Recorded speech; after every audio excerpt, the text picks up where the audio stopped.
اصل گفتگو کا آغاز کروں یہ نقطہ واضح ہو جانا چاہیے کہ نبی اکرم صلی اللہ علیہ وسلم نے دو اعتبارات سے مشابہت کا ذکر کیا ہے موجودہ امت مسلمہ یعنی ہم امت محمد صلی اللہ علیہ وسلم اور سابقہ امت مسلمہ یعنی بنی اسرائیل۔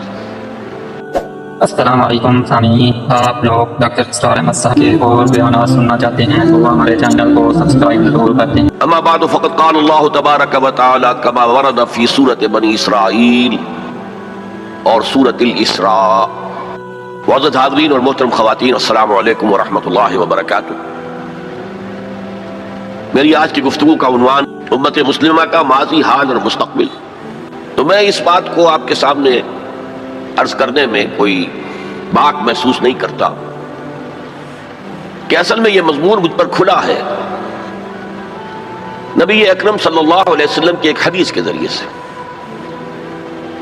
گویا کہ وہ میرے لیے کلید بن گئی، اس خزانے کو کھولنے کے لیے چابی کا کام دیا۔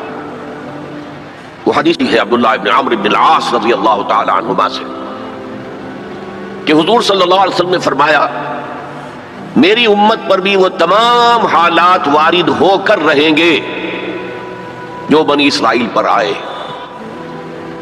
بالکل ایسے ہی جیسے کہ ایک جوڑے کی دو جوتیاں ایک دوسرے کے مشابہ ہوتی۔ اس حدیث نے ایک دم میرے لیے امت مسلمہ کے ماضی، حال اور مستقبل کو سمجھنا ممکن بنا دیا اور اس سمندر کو کوزے میں بند کرنے کا امکان مجھے نظر آیا۔ چنانچہ سن 74 کے رمضان مبارک میں نے ایک مقالہ لکھا حالت اعتکاف میں، وہ پھر بعد میں میثاق میں شائع ہوا، پھر کتابی شکل میں، کتابچے کی شکل میں شائع ہوا، انگریزی ترجمہ بھی شائع ہوا۔ آج میں اس موضوع پر آپ سے مخاطب ہوں۔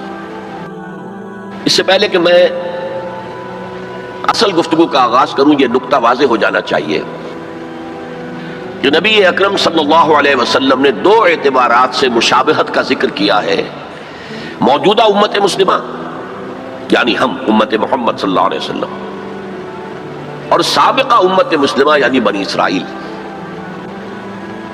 آپ میں سے بہت سے حضرات کے لیے تو بنی اسرائیل کے لیے یہ اصطلاح ہی بہت عجیب سی محسوس ہو رہی ہوگی، سابقہ امت مسلمہ۔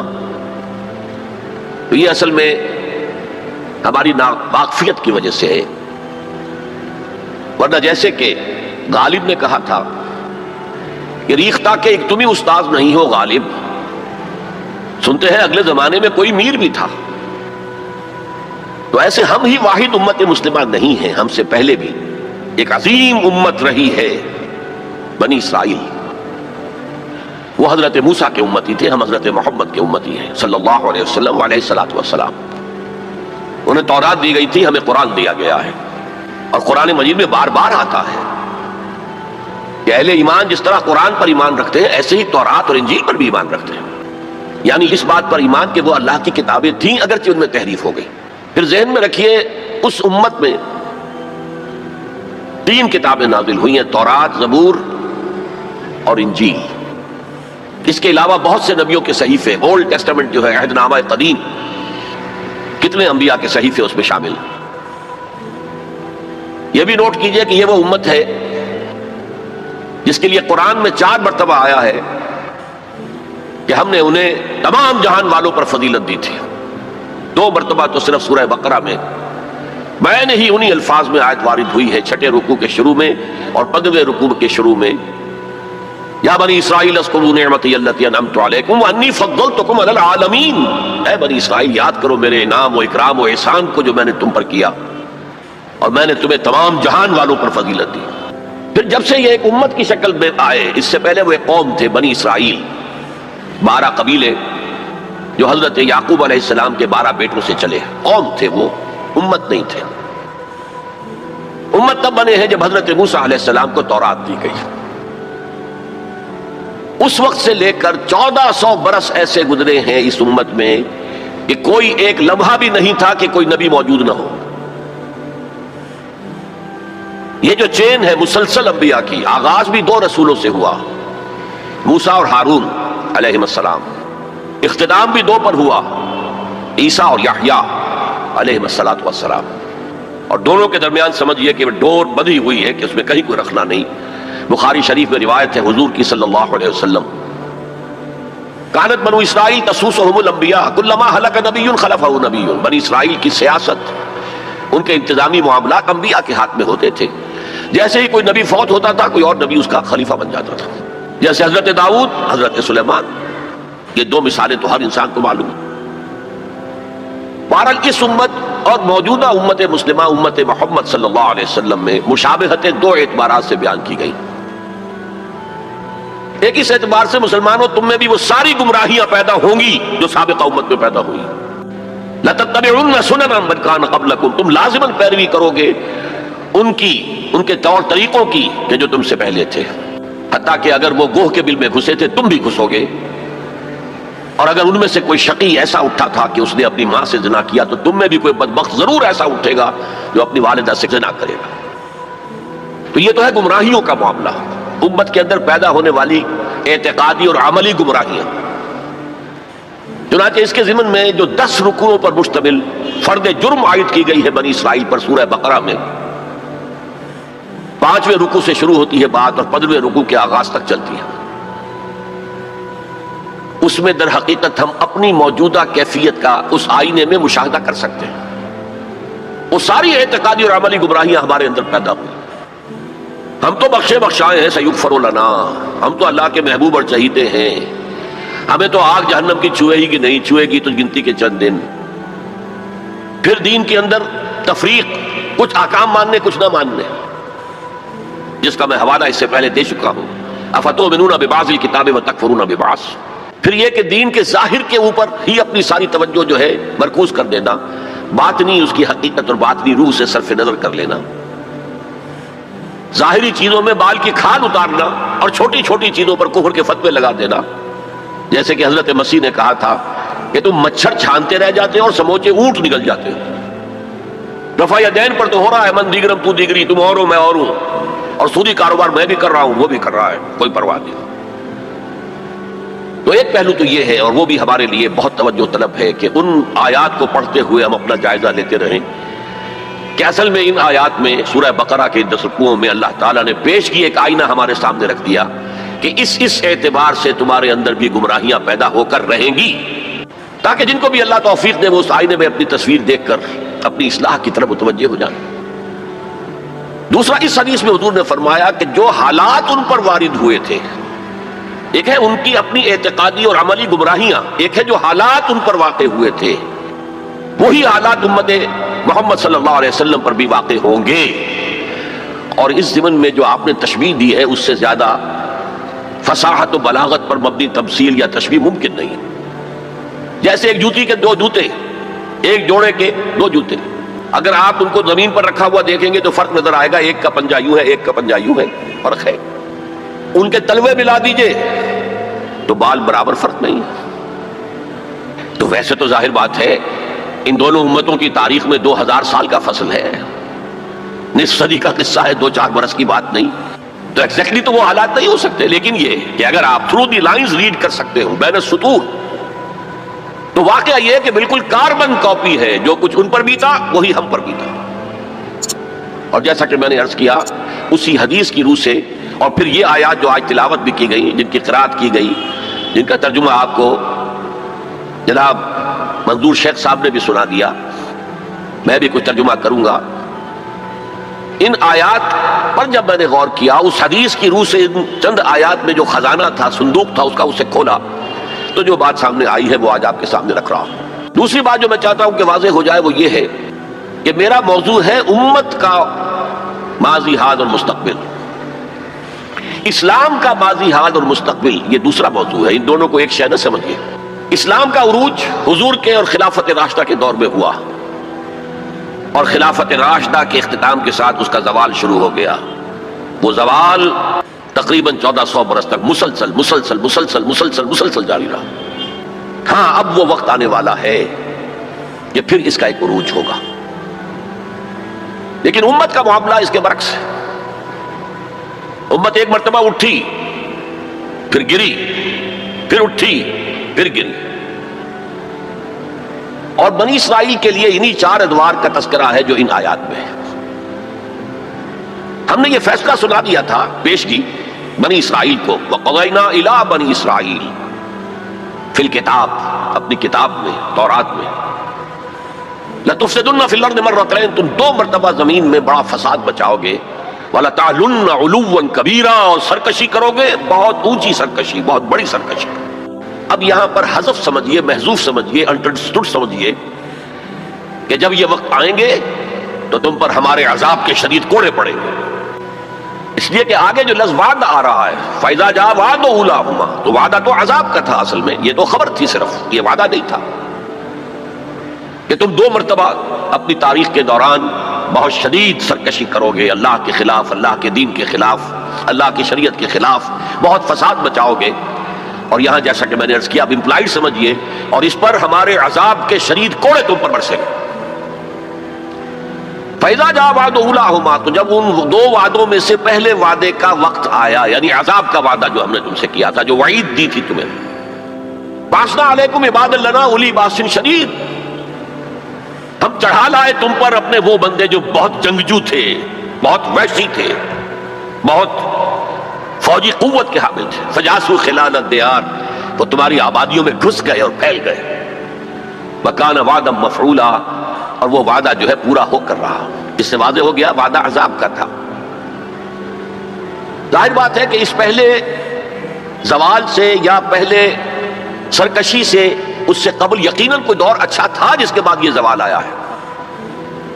وہ دور ہے جو ان کی خلافت راشدہ سے تعبیر کیا جا سکتا ہے، حضرت طالوت، حضرت داؤد، حضرت سلیمان علیہ السلام کا دور، تقریباً 100 برس۔ یہ بعد میں تفصیل سے ذرا میں عرض کروں گا، اس لیے کہ ہمیں سابقہ امت مسلمہ کی تاریخ جو ہے اس کا بھی خاکہ ذہن میں رکھنا چاہیے، اس لیے کہ مستقبل میں اصل جو پیچ پڑنے والا ہے، جیسے پتنگوں کا پیچ پڑتا ہے، وہ انہی 2 امتوں کے مابین ہے بنیادی طور پر، اور اس کے پس منظر کو سمجھنے کے لیے دونوں کی تاریخ کا ایک خاکہ ذہن میں ہونا چاہیے۔ پھر فرمایا ثم رددنا لکم الکرۃ علیہم، پھر ہم نے لوٹا دی تمہاری باری ان پر، وَأَمْدَدْنَاكُمْ بِأَمْوَالٍ وَبَنِينَ، اور ہم نے تمہاری مدد کی مالوں کے ساتھ، اموال کے ساتھ اور بیٹوں کے ساتھ، وَجَعَلْنَاكُمْ أَكْثَرَ نَفِيرًا، اور تمہاری تعداد تو وہ پہلے دور عروج کے مقابلے میں بھی زیادہ ہو گئی۔ ان احسنتم، اگر تم نے کوئی بھلائی کمائی، احسنتم لأنفسکم، تو تم نے اپنے لیے کمائی، وَإِنْ أَسَأْتُمْ، اگر تم نے برائی کمائی، فَلَهَا، وہ بھی تمہارے اپنے نفس کے لیے ہے، اپنی جانوں کے لیے ہے۔ فَإِذَا جَاءَ وَعْدُ الْآخِرَةِ، پھر جب آیا دوسرے وعدے کا وقت، لِيَسُوءُ وُجُوهَكُمْ، پھر دیکھیے وہ الفاظ یہاں محذوف مانیے، بَعَثْنَا عَلَيْكُمْ عِبَادًا لَنَا أُولِي بَأْسٍ شَدِيدٍ، پھر ہم نے تم پر اپنے ایسے بندے مسلط کر دیے اور ایسے بندوں کو تم پر چڑھا لائے جو بڑے جنگجو تھے، بڑی قوت رکھنے والے تھے۔ تو یہاں اب اس کے بعد پڑھیے لِيَسُوءُ وُجُوهَكُمْ، تاکہ وہ تمہارے حلیے بگاڑ دیں، تمہارے چہرے بدل ڈالے، یہ تو لفظی ترجمہ یہی ہونا چاہیے، لیکن باب محاورہ کیا ہوگا؟ تمہارا حلیہ بگاڑ دیں۔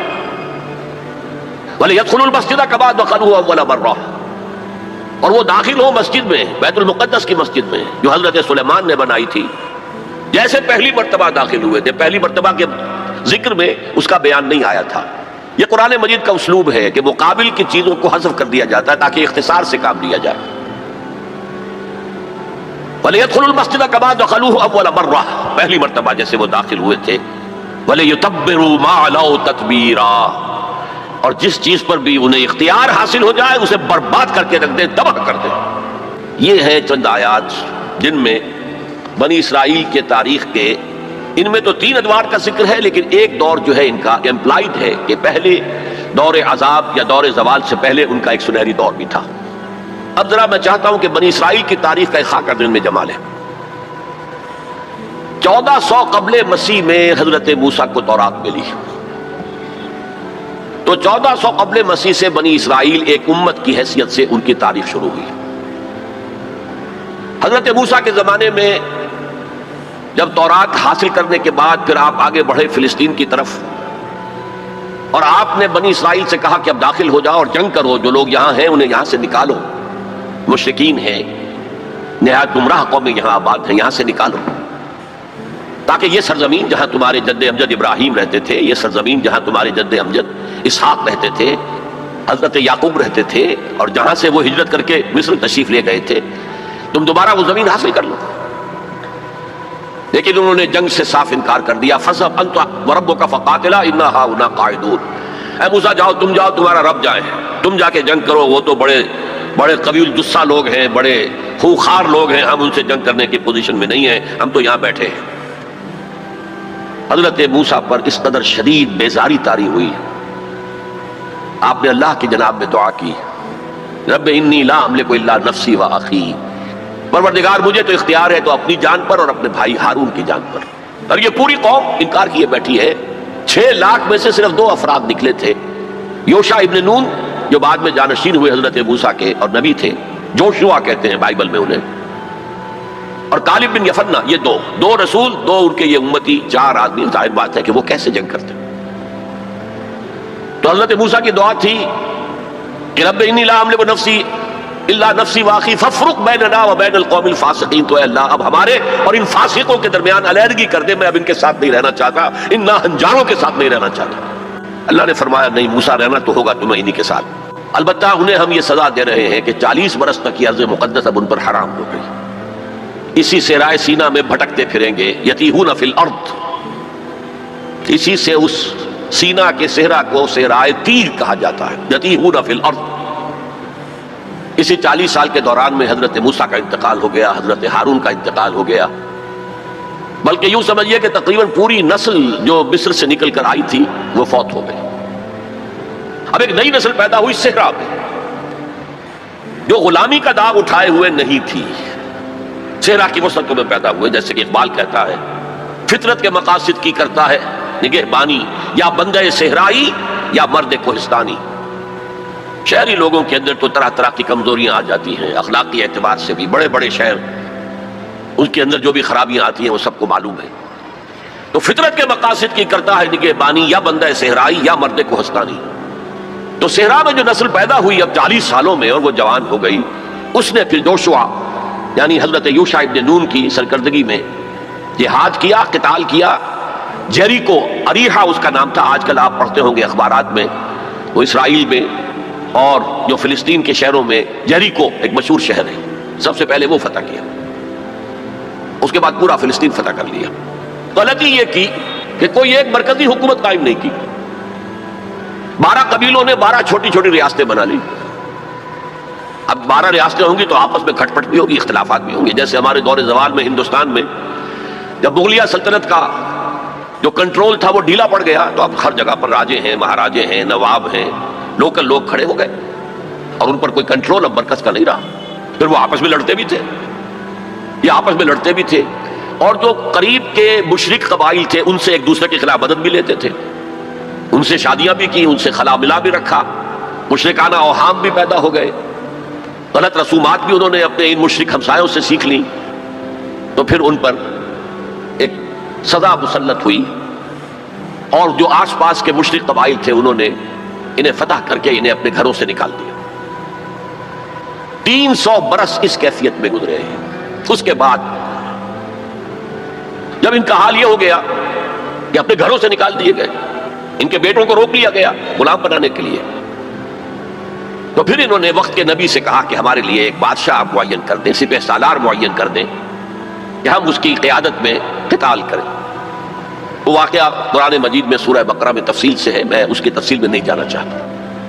بہرحال اس کے نتیجے میں حضرت طالوت، پھر حضرت داؤد، پھر حضرت سلیمان، یہ 100 برس ہے جن میں ان کو کہنا چاہیے کہ ان کا پہلا سنہری دور، جسے میں کہہ رہا ہوں ان کی خلافت راشدہ، یعنی فرق نوٹ کیجئے، ہماری خلافت راشدہ دور نبوت سے متصل ہے، کوئی فصل نہیں ہے اس کے مابین، لیکن ان کی خلافت راشدہ میں 300 برس کا فصل ہے۔ دور نبوت حضرت موسیٰ علیہ السلام کا 300 سے بھی تقریباً 350 برس وہ بھی شمار کر لیجئے جو صحرائے تیہ میں بھٹکتے ہوئے گزرے۔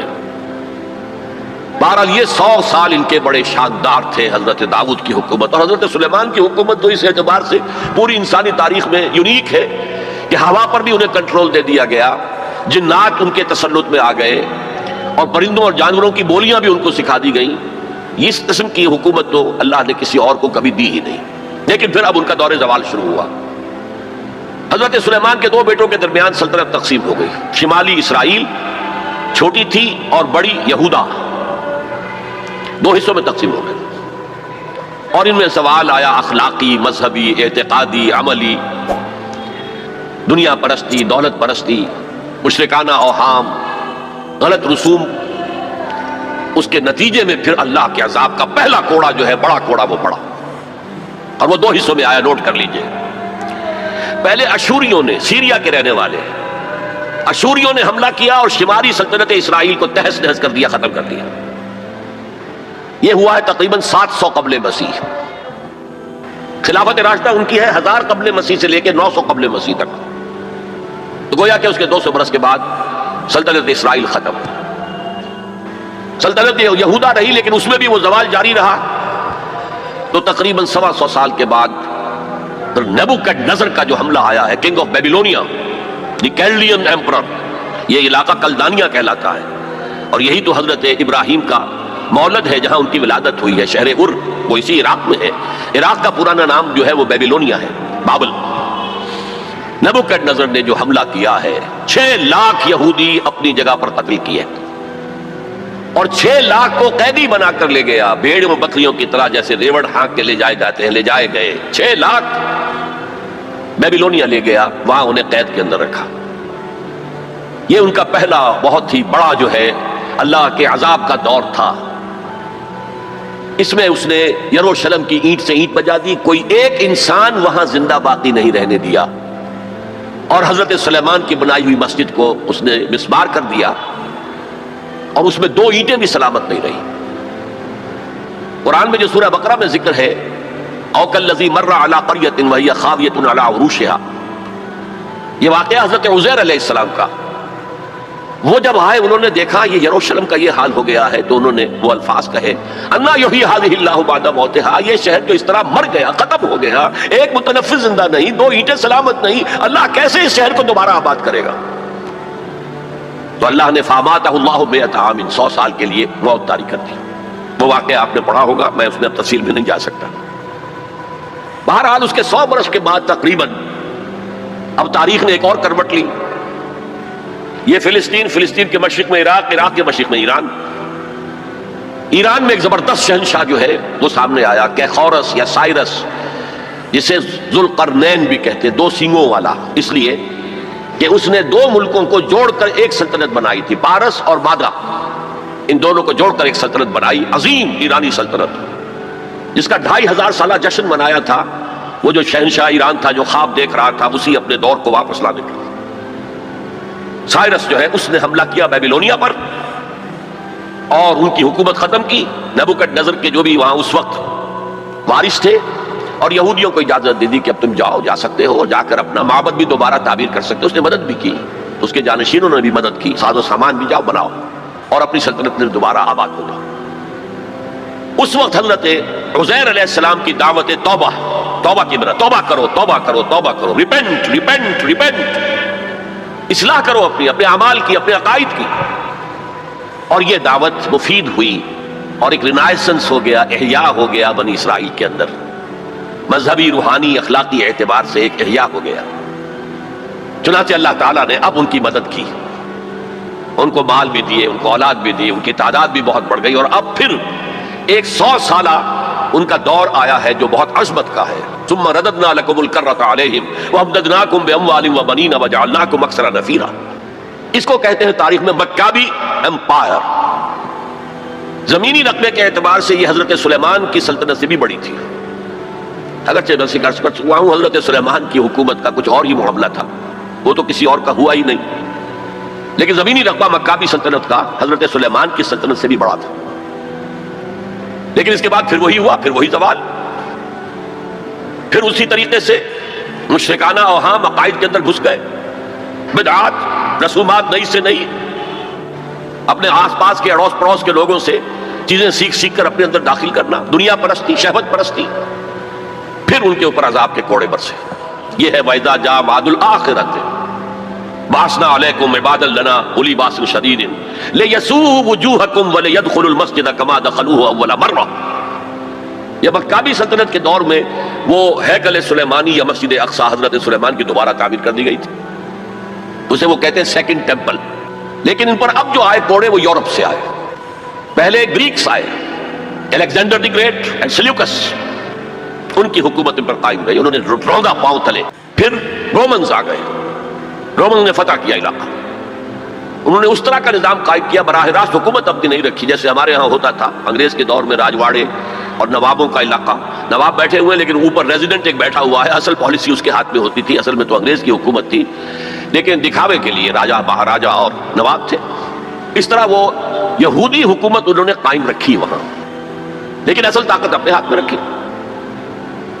تو کچھ یہودی بار بار بغاوتیں کرتے رہے، وہ چاہتے تھے کہ رومن سے ہم خلاصی حاصل کریں اور ان کو دبایا بھی جاتا رہا. اسی دور میں حضرت مسیح کی ولادت ہوئی، اسی دور میں پھر انہوں نے اپنی دعوت پیش کی، اسی دور میں پھر ان کے بڑے بڑے جو صوفیاء تھے، فقہاء تھے، مفتی حضرات تھے، انہوں نے حضرت مسیح کو کافر اور مرتد واجب القتل قرار دیا اور اپنے بس پڑتے انہیں سولی پر چڑھوا کے دم لیا. اگرچہ اللہ نے جو کچھ کیا وہ بالکل مختلف ہے، انہیں سولی پر چڑھنے ہی نہیں دیا، ولیکن شبہ لہم، ایک اور شخص کی شباہت بنا دی گئی حضرت عیسیٰ کی سی، اور وہ ہے جو سولی چڑھا اور گرفتار ہوا.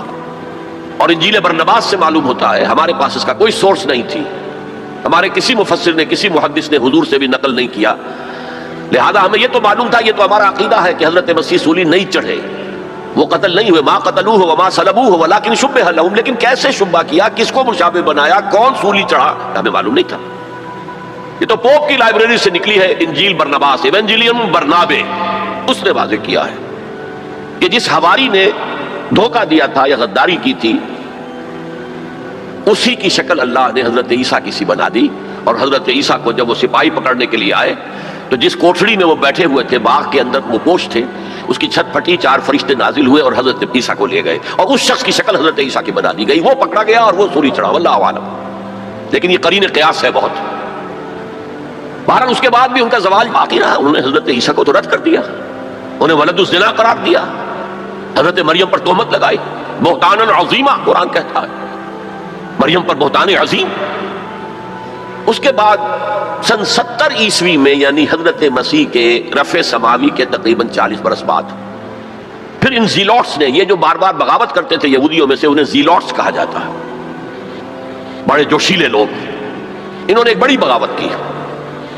تو ایک جو جرنیل تھا رومن، ٹائٹس، تیتوس کہتے ہیں اسے عربی میں، تیتوس، توئے واو سین، ٹائٹس، اس نے پھر جو کرش کیا ہے اس ریبیلین کو، 1,33,000 یہودی ایک دن میں قتل کیا. Second temple again raze to the ground, کوئی اس کی ایک اینٹ بھی سلامت نہیں رہی، سوائے وہ ایک دیوار اس کی جو ہے باقی رہ گئی ہے، جسے یہ ویلنگ وال کہتے ہیں، اور وہاں جاتے ہیں اور ماتم کرتے ہیں اور روتے ہیں اور تورات پڑھتے ہیں، صرف وہ رہ گیا، باقی کچھ نہیں رہا. اور انہیں حکم دے دیا نکل جاؤ یہاں سے، فلسطین سے دفع ہو جاؤ، جہاں سینگ سمائے چلے جاؤ. یورپ میں چلے گئے، ایشیا کے ممالک میں چلے گئے، افریقہ کے ممالک میں چلے گئے، ایران میں آ گئے، ترکی میں آ گئے وغیرہ. یہاں سے ان کا ڈایاسپورا شروع ہوا کہ یہ اپنے وطن سے باہر نکال دیے گئے. ڈایاسپورا، دور انتشار. یہ دور انتشار ان کا جاری رہا تقریباً 1900 برس تک یا 1850 برس تک. اس کے بعد ان کے اندر زائنسٹ موومنٹ کھڑی ہوئی جو سیکولر تھی، ان کا مذہب سے کوئی تعلق نہیں تھا، بیشتر بینکرز تھے. انہوں نے زائنزم کی تحریک کو منظم کیا. 1897 میں انہوں نے protocols of the world Zionism وہ پاس کیے، اور اس کے بعد انہوں نے لابینگ جو کی ہے برطانیہ کی حکومت سے، تو اس سے بالفور ڈکلریشن لے لیا 1917 میں، جس سے انہیں واپس آ کر فلسطین میں آباد ہونے کا حق مل گیا. اس کے بعد 1948 میں ان کی ریاست امریکہ نے قائم کرا دی، UNO کے تھرو اسرائیل قائم ہو گئی. 1967 میں اس نے اپنی حدود بڑھا لی، اور جو 1948 میں اسرائیل قائم ہوا تھا اس میں یروشلم کو 2 حصوں میں تقسیم کیا گیا تھا. مشرقی حصہ مسلمانوں کے پاس رہے گا، فلسطینیوں کے پاس، مغربی حصہ جو ہے وہ یہودیوں کے پاس رہے گا. اور مشرقی حصے ہی میں وہ ٹیمپل ماؤنٹ ہے جہاں کبھی ہوتا تھا ان کا معبد، وہ اسے چونکہ ٹیمپل کہتے ہیں اس لیے ٹیمپل ماؤنٹ، وہ پہاڑی جس کے اوپر کے وہ ٹیمپل تھا.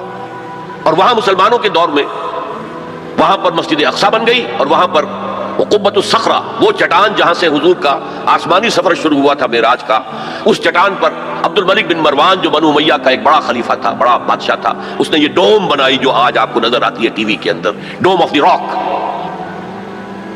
اب جو ان کا پروگرام ہے وہ میں پھر بعد میں عرض کروں گا مستقبل کے حوالے سے، لیکن یہ نوٹ کر لیجئے کہ اسی ڈایاسپورا کے دوران، ڈایاسپورا تو شروع ہو گیا سن 70 عیسوی میں، اس کے پورے 500 برس بعد ولادت ہوئی ہے حضور کی صلی اللہ علیہ وسلم، اور اسی عرصے کے دوران سن 300 عیسوی میں ایمپرر کانسٹنٹائن نے عیسائیت قبول کر لی اور پورا جو ہے رومن امپائر عیسائی ہو گئی۔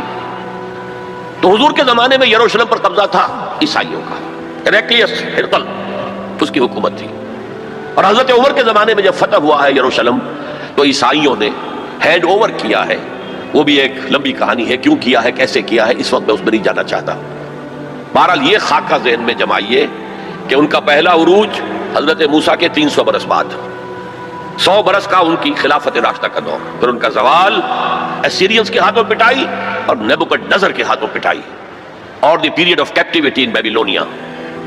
پھر ان کو سائرس نے نجات دی، آ کر سیکنڈ ٹیمپل بنایا، اور پھر اللہ تعالیٰ نے ان کی توبہ کو قبول کیا اور ایک رینائسنس ان میں ہو گیا، احیاء مذہب ہو گیا، اخلاق بھی اچھے ہو گئے، توبہ کر لی، تو اللہ نے پھر ان پر فضل فرمایا اور مکہ بھی سلطنت قائم ہو گئی۔ پھر زوال آیا، اس کے نتیجے میں پھر پہلے یونانیوں کے ہاتھوں پسوائے گئے، پٹوائے گئے، پھر رومیوں کے ہاتھوں پٹوائے گئے، پسوائے گئے، اور سن 70 عیسوی سے انہیں نکال دیا گیا۔ ڈائسپورا کا دور ان کا شروع ہو گیا، جو 1917 تک تو جاری رہا، لیکن یہ کہ اس کے بعد رفتہ رفتہ وہ آنے شروع ہو گئے، آباد ہونے شروع ہو گئے، وہاں پراپرٹیز خریدی بھی، دھاند اور یعنی دھاندلی اور دھونس سے بھی لیں، جو ہر طرح سے لیں، اپنے قدم جمائے۔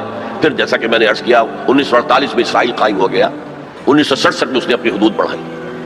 اب آئیے اس خاکے میں رنگ بھریے امت مسلمہ کی تاریخ کا۔ پہلا فرق یہ ہے کہ ہماری دور خلافت راشدہ متصل ہے دور نبوت اور رسالت سے۔ میں وہ حدیث آپ کو اس کا پہلا حصہ سنا چکا ہوں، آج بعد میں مجھے اس کا بقیہ حصہ بھی آپ کو سنانا ہے۔ حضور نے فرمایا تھا تکون النبوۃ فیکم ما شاء اللہ تکون، اے مسلمانوں نبوت تمہارے مابین موجود رہے گی جب تک اللہ چاہے گا کہ موجود رہے، یعنی میں موجود رہوں گا تمہارے مابین جب تک اللہ چاہے گا۔ ثم یرفع اللہ اذا شاء یرفع، پھر اللہ اٹھا لے گا نبوت کو، یعنی مجھے، میرا انتقال ہو جائے گا جب اللہ چاہے گا۔ ثم تکون خلافۃ علی منہاج النبوۃ، پھر خلافت علی منہاج النبوت کا دور آئے گا۔ فتکون ما شاء اللہ تکون، وہ بھی رہے گا جب تک کہ اللہ چاہے گا کہ رہے۔ ثم یرفع اللہ اذا شاء یرفع، پھر اللہ اسے بھی اٹھا لے گا جب اللہ چاہے گا۔ ثم تکون ملکا عاضا، پھر کاٹ کھانے والی ملوکیت کا دور آئے گا۔ یہاں سے اسلام کا زوال شروع ہو گیا، دور نبوت، دور خلافت راشدہ، مکمل اسلام، کامل اسلام، علی منہاج النبوۃ خلافت، نبوت کے عین نقش قدم پر خلافت۔ یہ تھا ہمارا جو اصل ہماری معراج تھی امت مسلمہ کی۔ لیکن اب کیا ہوا؟ اسلام کا زوال، جیسے کہ حضور نے فرمایا تھا بدأ الاسلام غریبا وسیعود کما بدأ فطوبی للغرباء، اسلام کا آغاز ہوا تھا کہ وہ اجنبی سی شے تھی، کوئی اس کا پہچاننے والا جاننے والا تھا ہی نہیں، پھر گویا کہ اس میں انڈرسٹوڈ ہے، پھر اسلام کا غلبے کا دور آ گیا۔ لیکن ان قریب اسلام پھر غریب ہو جائے گا، سیعود، ان قریب لوٹ جائے گا اسلام حالت غربت میں۔ فطوبی للغرباء، تو مبارکباد ہے ان لوگوں کے لیے جو اسلام کے غریب اور اجنبی ہونے کے دور میں خود اجنبی ہو جائے لیکن اسلام کا دامن ہاتھ سے نہ چھوڑے۔ لوگ کہیں یہ دقیانوسی ہیں، یہ ملاٹے ہیں، یہ فلاں ہیں، یہ فلاں ہیں، نجات پسند ہیں، فینیٹکس ہیں، جو بھی کہیں سنیں، لیکن یہ ہے کہ اسلام کے دامن سے چمٹے رہے۔ فطوبی للغرباء، تو اسلام کا تو میں پہلے بھی بتا چکا، اب دوبارہ نوٹ کر لیجئے، خلافت راشدہ کے اختتام سے زوال شروع ہوا اور وہ جاری رہا درجہ بدرجہ۔ اس کو سمجھانے کے لیے ایک تمثیل ہے، شاہ اسماعیل رحمۃ اللہ علیہ نے شہید کہا ہے کہ اسلامی نظام کے گویا کہ 6 منزلہ عبارت تھے۔ پہلی منزل فوراً گر گئی، یعنی حکومت کا شورائی نظام ختم ہو کر خاندانی نظام جو ملوکیت کی بنیاد ہوتا ہے وہ شروع ہو گیا۔ پھر بھی 5 منزلیں انٹیکٹ رہیں، آخر اس شریعت کے مطابق فیصلے ہو رہے تھے، قانون تو شریعت ہی کا تھا، یوں سمجھیے کہ اوپر کا دستور بدل گیا تھا۔ لیکن پھر ایک وقت آیا کہ وہ منزلیں اور گری، پھر دوسری گری، پھر تیسری گری، پھر ہم پر کولونیلزم کا دور آیا، اب وہ ہمارے قاضی بھی ختم، مفتی بھی ختم، تو اسلام اور سکڑتا چلا گیا۔ بس نماز روزہ حج زکوٰۃ کر لو، شادی بیاہ کے رسومات اپنی مرضی کے مطابق کر لو، سور نہ کھاؤ، شراب نہ پیو، اتنا اسلام رہ گیا۔ تو سکڑتا سکڑتا اسلام جہاں تک آ چکا ہے آج وہ آپ کے سامنے ہے۔ لیکن اسلام کا تو زوال شروع ہو گیا خلافت راشدہ کے بعد، امت کا عروج جاری رہا۔ یہ پہلا دور عروج 600 برس تک جاری رہا، under the leadership of the Arabs, بنو امیہ کا دور، بنو عباس کا دور، ہارون الرشید کا دور، مامون الرشید کا دور، یہ عظیم سلطنت تھی، عظیم مملکت تھی، دنیا کی عظیم ترین اس وقت یہ مملکت کے درجے میں تھی.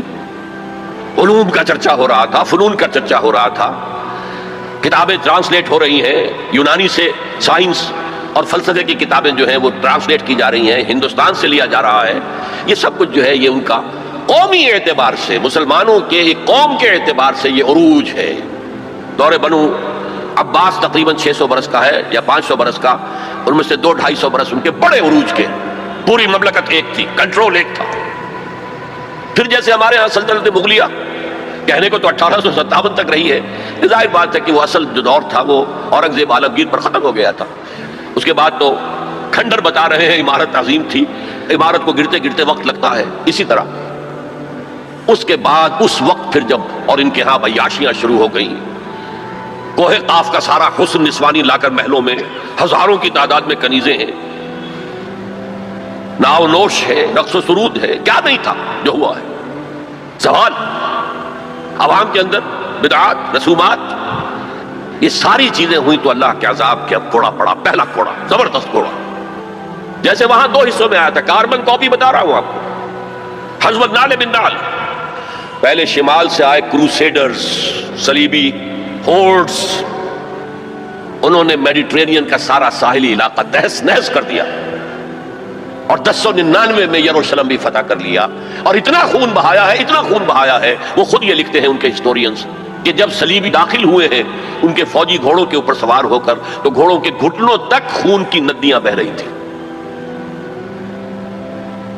اس کے بعد 88 برس تک یہ یروشلم عیسائیوں کے قبضے میں رہا. 88 لانگ ایئرز.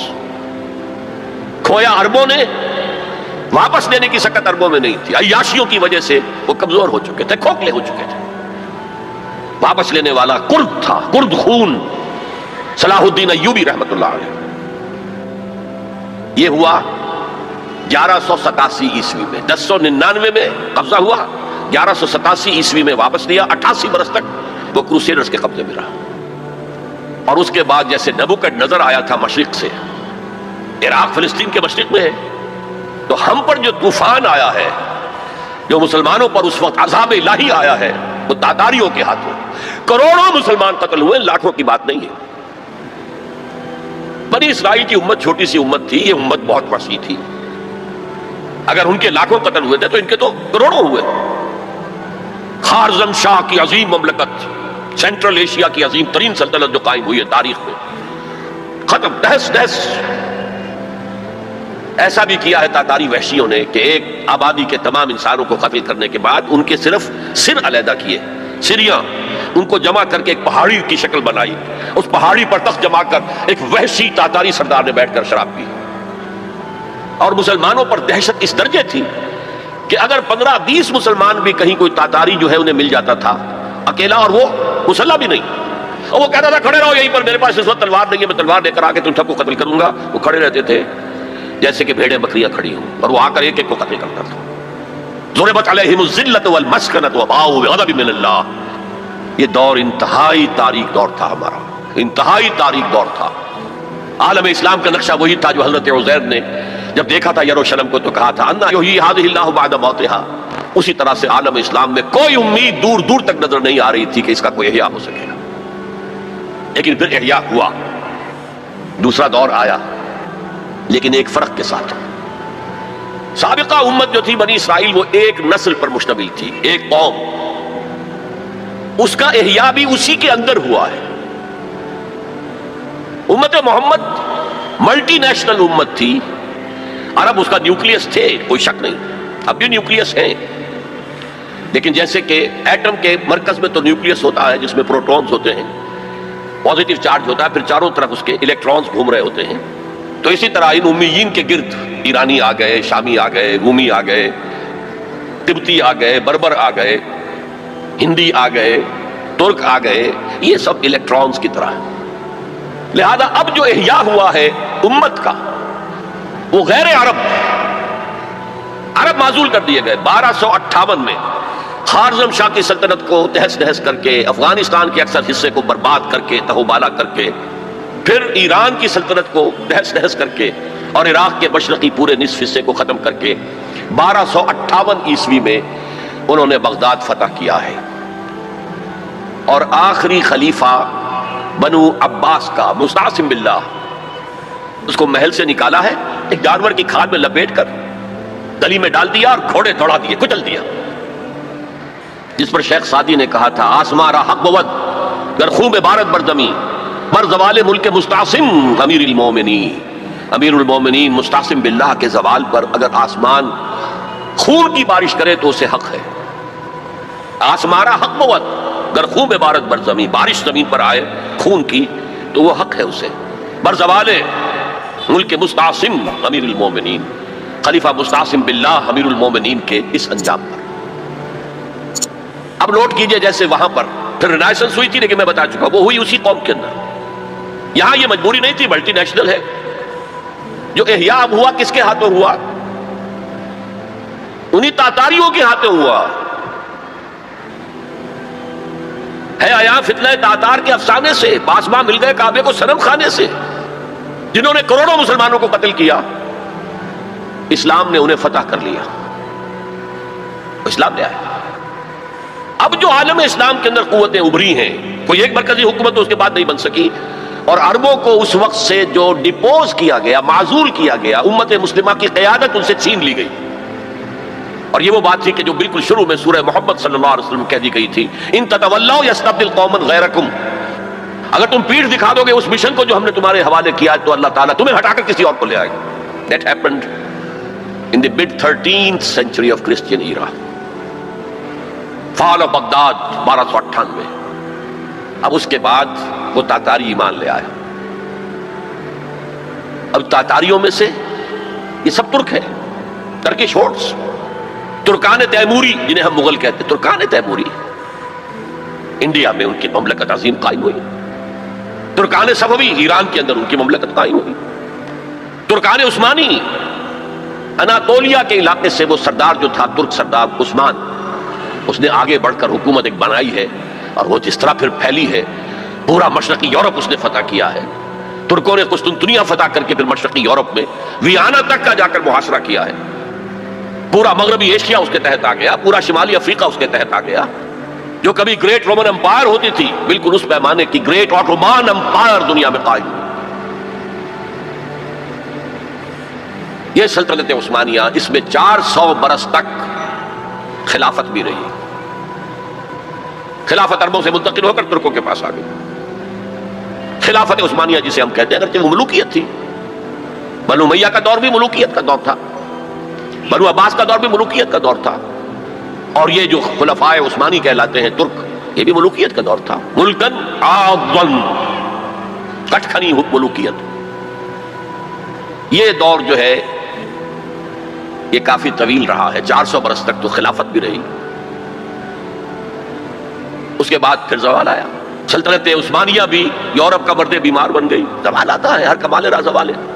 جیسے کہ اسپینگلر ایک فلاسفر آف ہسٹری ہے، اور اس نے کہا ہے کہ قوموں کے عروج و زوال کا معاملہ عام انسانوں کے عروج و زوال کے مشابہ ہے۔ انسان پیدا ہوا، جوان ہوا، طاقت میں آیا، قوت میں آیا، جوش ولولہ، پھر ادھیڑ عمر ہوئی، پھر ڈھیلا پڑا، پھر بوڑھا ہوا، پھر مر گیا۔ قومیں اسی طرح ابھرتی ہیں، طاقت پکڑتی ہیں، پورے اپنے شان پر آتی ہیں، جوبن پر آتی ہیں، پھر قومیں ڈھیلی پڑتی ہیں، اور قوموں کے اندر زوال آتا ہے۔ عربوں پہ زوال آیا تو اللہ تعالیٰ نے ترکوں کے حوالے کر دیا۔ اب ایک نقطہ نوٹ کیجئے، یہ جو ہمارے دو دور عروج آئے، ان میں سے ایک میں عربوں کے جو زیر قیادت دور تھا، اس میں یورپ میں داخل ہوئے مسلمان عرب اور بربر، جبل الطارق کے ذریعے سے، طارق ابن زیاد کی سرکردگی میں، جو موسیٰ ابن نصیر کے بہت بڑے جرنیل تھے، اور آئیبیرین پیننسلا پورا فتح کر لیا، پورا موجودہ پورچگل اور اسپین پورا کا پورا، پائرنیز کو کراس کیا، سلسلہ کوہ جو ہے جو فرانس کو علیحدہ کرتا ہے اسپین سے، آئیبیرین پیننسلا سے، اور ہارٹ آف فرانس تک پہنچ گئے۔ لیکن وہاں ایک بڑی زبردست شکست دی ایک بہت بڑے فرانسیسی سردار نے۔ یہ 732 کا واقعہ ہے، حضور کے انتقال کے 100 برس بعد۔ 632 میں حضور کا انتقال ہوا، 732 میں بڑی زبردست شکست ہوئی۔ حالانکہ جبکہ یہ سیلاب جا رہا تھا تو عجیب بات ہے جو آپ نے شاید کبھی نہ سنی ہو، انگلینڈ میں شہنشاہ تھا ایمپرر ہوسا، HOSSA، وہ ایمان لے آیا. اس نے دیکھا آ رہا ہے یہ سیلاب، میرا بھی ستیہ ناش ہو جائے گا. پورا آئیبیرین پیننسولا ان کے سامنے جو ہے وہ پامال کر چکے ہیں. وہ اسلام لے آیا، اس نے وفد بھیج دیا اسپین میں کہ میں تو اسلام لے آیا. بعد میں جب مسلمان ریٹریٹ انہیں کرنا پڑا فرانس سے نکل کر اور رہ گئے پائرنیز کے ویسٹ ساؤتھ ویسٹ ہی میں، تو پھر وہ دوبارہ عیسائی ہو گئے. بہرحال دوسرا ہمارا دور جو ہے، اس کے بعد جو زوال کا دور شروع ہوا ہے، دیکھیے جیسے یہودیوں پر یورپ کی طاقتیں آئی تھی، لیکن وہاں صرف یہ فرق ہے کہ eastern Europe, the Greeks and the Romans, ہم پر جو آئے وہ ویسٹرن اور سینٹرل یورپ کے لوگ آئے. ایک بات نوٹ کر لیجئے، ہسپانیہ کی یونیورسٹیوں نے یورپ کو بیدار کیا، ورنہ اس سے پہلے یورپ ڈارک ایجز، وہ خود کہتے ہیں ہماری تاریخ کا سیاہ دور. پوپ کی حکومت اتنی شدید تھی، اتنی متشدد تھی، سائنس کی تعلیم حرام، فلسفے کی تعلیم حرام. کسی گھر سے اگر سائنس اور فلسفے کی کتاب نکل آئے گھر جلا دیا جائے گا. مسلمانوں کے ذریعے سے جیسے ہمارے نوجوان جاتے ہیں امریکہ پڑھ کر آتے ہیں، آتے نہیں وہیں بیٹھ جاتے ہیں، وہ تو اکثر و بیشتر واپس نہیں آتے. لیکن یہ لوگ آتے تھے، اسپین کے بالکل ساتھ فرانس ہے، اس کے ساتھ جرمنی ہے، اس سے نیچے ملتا ہوا جو ہے اٹلی ہے، ان تین ملکوں کے نوجوان آتے تھے. یونیورسٹیز آف ٹولیڈو، تولیتلا، یونیورسٹی آف کارڈووا، قرطبہ، یونیورسٹی آف گریناڈا، غرناطہ، یہاں سے پڑھ کر جاتے تھے. اسی کے تحت، اسی کے اثر کے تحت ریفارمیشن شروع ہوئی، اصلاح مذہب اور احیاء العلوم شروع ہوا. لیکن بدقسمتی سے اس پوری تحریک میں پوپ کے تشدد اور غلط طرز عمل کے رد عمل کے طور پر مذہب دشمنی آ گئی. چھوڑو مذہب کو، ہٹاؤ ان کو. اور یہودیوں نے اس جلتی آگ پر تیل کا کام کیا، سیکولرزم کا انجیکشن لگایا تاکہ مذہب اور ریاست علیحدہ ہو جائے. اگر مذہب کا ریاست سے کوئی تعلق ہے تو پھر ہماری کیا حیثیت ہے؟ ہم تو یہودی ہیں، مائنیوٹ مائنورٹی ہیں. اگر مذہب علیحدہ، سیاست علیحدہ، ریاست علیحدہ، تو ہم بھی مکمل شہری ہیں، برابر کے حقوق ہیں ہمارے. یہ انہیں سوٹ کرتا تھا. پھر انہوں نے پوپ کا جب تک حکومت تھا تو سود ہر سطح پر، ہر نوعیت کا حرام تھا، یوزری بھی اور کمرشل انٹرسٹ بھی حرام. لیکن انہوں نے عیسائیت کے دو حصے کیے. جیسے ہمارے ہاں عبداللہ ابن سبا آیا تھا یہودی یمن سے، اور اسلام کا لبادہ اوڑھ کر اس نے مسلمانوں کے اندر الفتنۃ الکبریٰ پیدا کیا. اور اس وقت سے جو ہمارے ہاں شیعہ سنی کی تقسیم ہوئی ہے وہ آج تک ہے. اسی طریقے سے کرسچینٹی کو انہوں نے پھاڑ کر کیتھولسزم اور پروٹیسٹنٹزم کے اندر تقسیم کر دیا، اور پروٹیسٹنٹس جو ہیں ان کو اعلی کار بنایا. سب سے پہلا پروٹیسٹنٹ ملک برطانیہ نے پوپ سے اپنا علیحدہ کیا، چرچ آف انگلینڈ علیحدہ قائم کر لیا. اپنا بینک سب سے پہلا قائم کیا، بینک آف انگلینڈ، یہودیوں کا بینک. بہرحال ان طریقے سے ان یہودیوں نے رفتہ رفتہ رفتہ رفتہ یورپ کو اپنے شکنجے میں کس لیا. اب یہ جو رینائسنس ہوا اور احیاء العلوم ہوا اور سائنس کی ترقی ہوئی، نئی نئی ایجاد ہوئی، نئی نئی چیزیں جو ہیں وہ انسان نے تلاش کی، دریافت کی، فورسز آف نیچر، اور انہیں جو ہے ہارنس کیا، انہیں ایکسپلائٹ کیا، انہیں استعمال کیا، تو ایک پاور پوٹینشل پیدا ہو گیا سینٹرل یورپ کے اندر. اور طاقت تو پھر اپنا نفوذ چاہتی ہے ادھر ادھر. کوئی طاقتور پہلوان ہو تو ادھر بھی جاتے ہوئے کندھا مارے گا، ادھر بھی کندھا مارے گا، تو وہ تو طاقت کا ظہور وہ چاہتا ہے. لیکن نوٹ کر لیجئے، عالم اسلام کا پہرے دار سلطنت عثمانیہ بہت مضبوطی کے ساتھ کھڑے ہوئی تھی. یورپ اور افریقہ جانے کا راستہ بند، کہاں سے جائے؟ The great Ottoman empire standing at a sentinel, ایک سنتری کی حیثیت سے کھڑی ہے. خشکی کے راستے جانا ممکن نہیں تھا. لیکن یہ کہ جو ہے اس سیلاب نے سینٹرل جو یورپ سے آیا ہے طاقت کا سیلاب، اس نے پہلے تو صفایا کیا. یہ دوسرا ڈاؤن فال ہمارا شروع ہو رہا ہے. سب سے پہلے صفایا کیا ہسپانیہ کا 1492 میں، فال آف گریناڈا، آخری مسلمان ریاست غرناطہ کی ختم ہو گئی 1492. اس کے بعد تقریباً 10 سال کے اندر اندر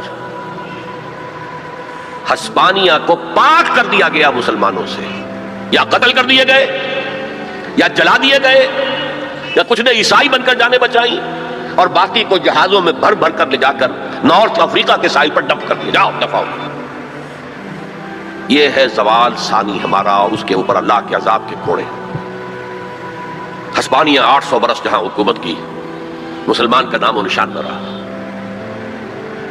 1492 میں ہوا تھا فال آف کینیڈا، 1498 میں واسکو ڈی گاما نے راستہ تلاش کر لیا مشرق کا، اوٹومان امپائر کو بائی پاس کر کے افریقہ کے مغربی ساحل کے ساتھ نیچے تک جا کر round the Cape of Good Hope, اور پھر وہاں سے مشرق کی طرف جزائر شرق الہند، جاوا، سماٹرا، ملایا، ہندوستان۔ اب یہ کولونیل پاورز اس راستے سے آئے، ہندوستان میں فرینچ بھی آئے، انگریز بھی آئے، پورچوگیز بھی آئے، لیکن باقی سب ختم ہو گئے، انگریز باقی رہا۔ مشرق بعید کے اندر ڈچ رہے، اور پھر یہ رفتہ رفتہ رفتہ رفتہ رفتہ رفتہ یہ پروسیس ہوتا ہوتا بڑھتا بڑھتا 20ویں صدی کے آغاز میں اپنے کلائمیکس کو پہنچ گیا، جب پہلی جنگ عظیم کے بعد سلطنت عثمانیہ ختم، حصے بکھرے، بلکانائزیشن جسے کہتے ہیں۔ بلقان کی ریاست میں یہ سب کیا تھی؟ یہ تو ترکوں کی حکومتیں تھیں۔ یہ جو کوسوو میں اور بوسنیا میں جو مسلمان ہیں، یہ کن کی یادگار ہیں؟ باقیات و صالحات کن کی ہیں؟ اسی دور کی، ترکوں کے دور کی۔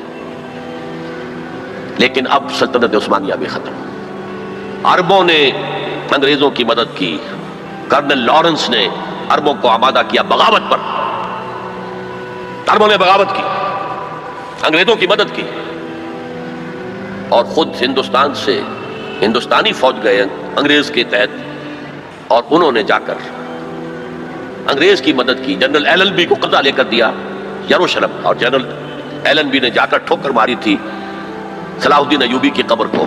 سلاڈین، we are again here۔ یہ ہمارا زوال جو ہے انتہا کو پہنچ گیا پہلی جنگ عظیم کے بعد۔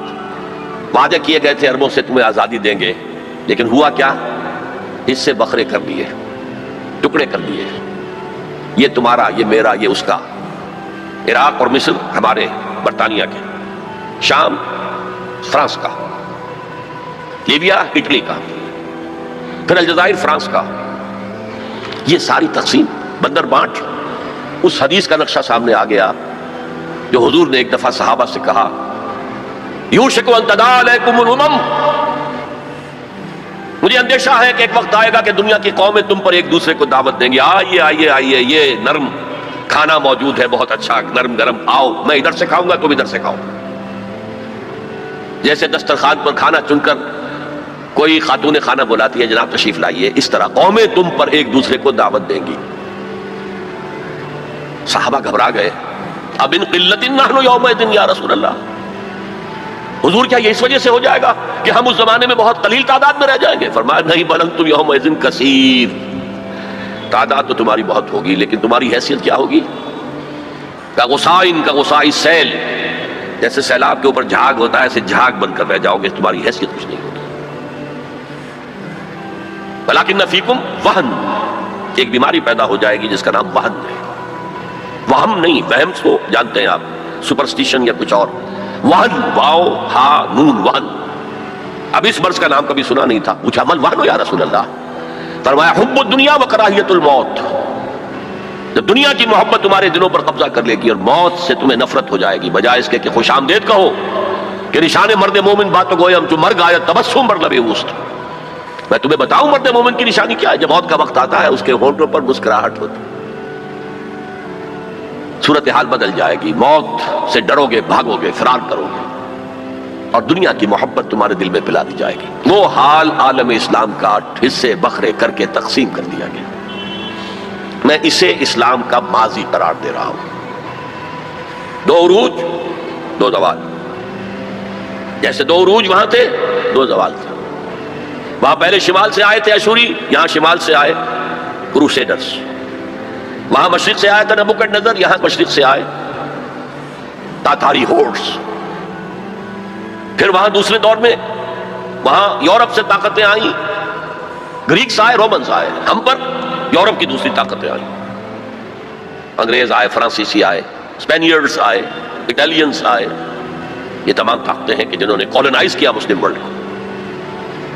اب دیکھیے، میں ایک بات عرض کر دوں جو مجھے پہلے کہنی چاہیے تھی، یہ حال کس بلا کا نام ہے یہ معین نہیں ہو سکتا۔ اس لیے کہ ہر لمحہ ایک لمحے پہلے تو ماضی اور ایک لمحے بعد مستقبل. تو حال کیا ہے؟ حال کسے کہیں گے؟ جیسے آپ نے جیومیٹری میں پڑھا ہوگا، نقطہ کسے کہتے ہیں؟ پوائنٹ جس کی کوئی ڈائمنشن نہ ہو، نہ چوڑائی نہ موٹائی، کچھ نہیں. لائن کسے کہتے ہیں؟ جس کی صرف ایک ڈائمنشن ہے، لینتھ ہوگی، اس میں کوئی چوڑائی موٹائی نہیں ہوگی. تو یہی معاملہ حال کا ہے. ماضی اور مستقبل کے درمیان ایک یوں سمجھیے کہ ایک فرضی سی لائن ہے جسے ہم حال کہتے ہیں. لیکن یہاں امت مسلمہ کے معاملے میں میں پہلی جنگ عظیم پر جبکہ ہمارے زوال کا معاملہ انتہا کو پہنچ گیا،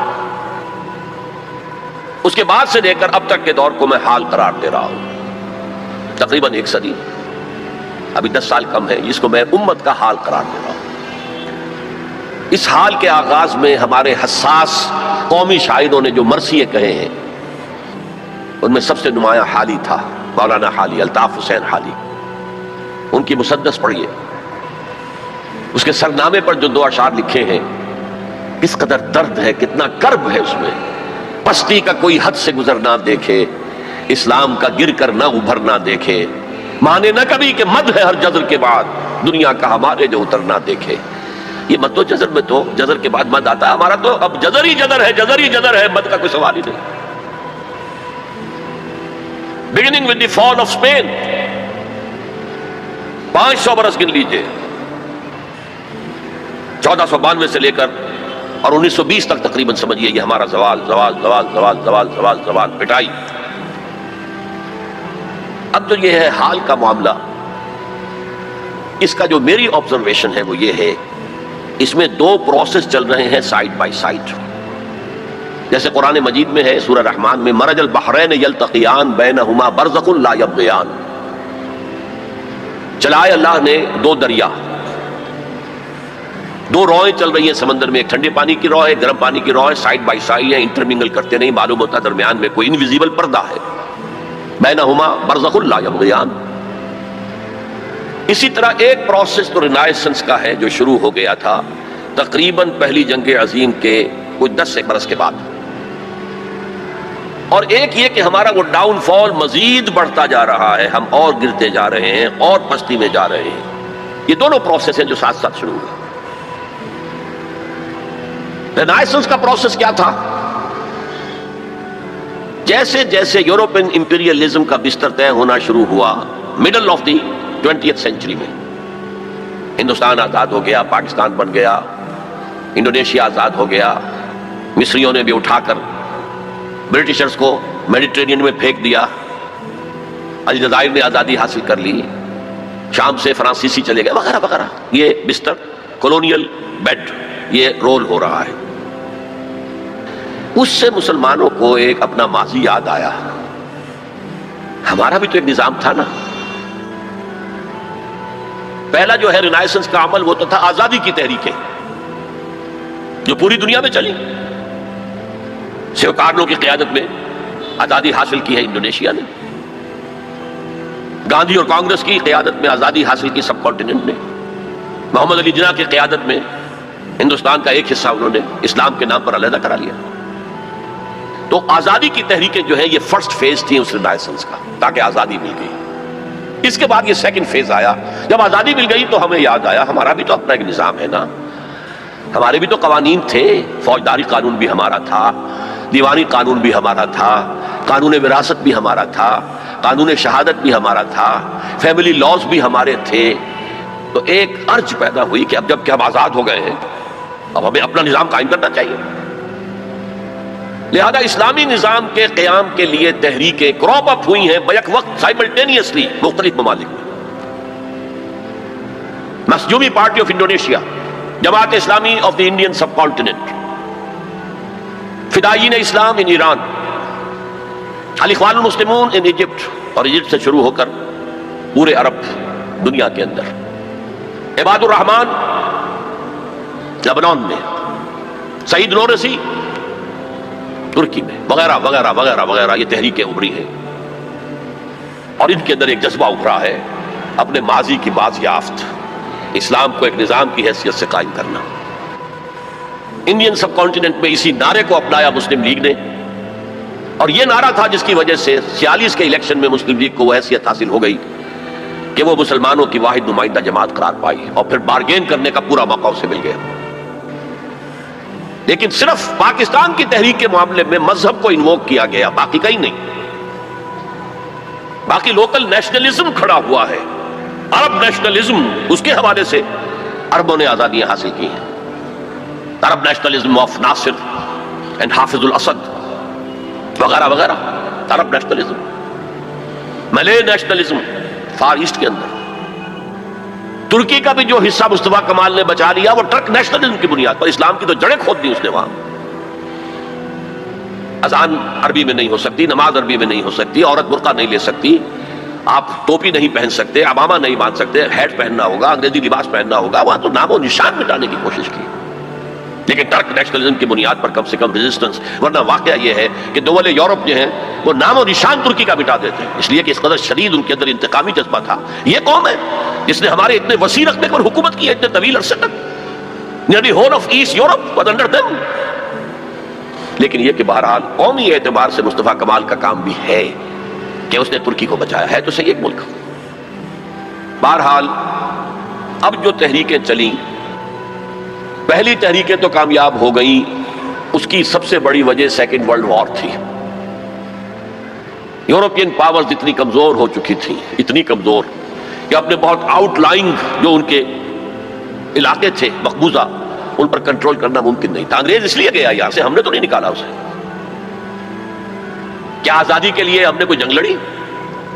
کیا کسی ایک انگریز کو بھی مارا؟ وہ تو خیر 1857 میں تو پھر بھی آپ کہہ لیں کہ مار دھاڑ ہوئی، انگریز بھی مارے گئے، انگریزوں نے ہندوؤں اور مسلمانوں کو بھی مارا۔ لیکن یہ جو سن 47 میں ہمیں آزادی ملی ہے، اس میں تو نہ ہم نے کسی انگریز کو مارا، نہ انگریز نے کسی ہندوستانی کو مارا۔ یہ تو وہ جو حالات کا تقاضا تھا، اور آپ کو معلوم ہے کہ سن 48 کا فیصلہ کیا ہوا تھا انہوں نے پہلے کہ وی شیل لیو انڈیا ان 1948، اس سے بھی ایک سال پہلے وہاں سے نکل گئے۔ اور دوسرا فیکٹر تھا انٹرنیشنل سین پر امریکہ جو ہے طلوع ہو گیا تھا، اور وہ آزادی کی تحریکوں کو سپورٹ کر رہا تھا۔ تو یہ مختلف فیکٹر سے آزادی کی ہماری تحریکیں تو کامیاب ہو گئیں، لیکن نظام اسلامی کے قیام کی کوئی تحریک آج تک کامیاب نہیں ہوئی۔ یہ ایک بہت بڑی فیلیور ہے، بہت بڑی فیلیور ہے، بہت بڑی فیلیور ہے، اور یہ ایک بہت بڑا تاریخ کے فلسفے کے اعتبار سے بہت بڑا عقدہ ہے جسے حل کرنا پڑے گا۔ ایسا کیوں ہوا ہے؟ میرے نزدیک اس کی دو وجوہات ہیں۔ ایک وجہ یہ ان تحریکوں نے یہ سمجھا کہ جب مسلمان ہیں تو ایمان تو ہے، عمل کی کمی ہے، لہذا عمل بہتر ہو جائے۔ They took it for granted، ایمان تو ہے، حالانکہ ایمان نہیں تھا، نہ ہے آج بھی۔ وہ ایک عقیدہ ہے، موروثی عقیدہ ہے، that's all۔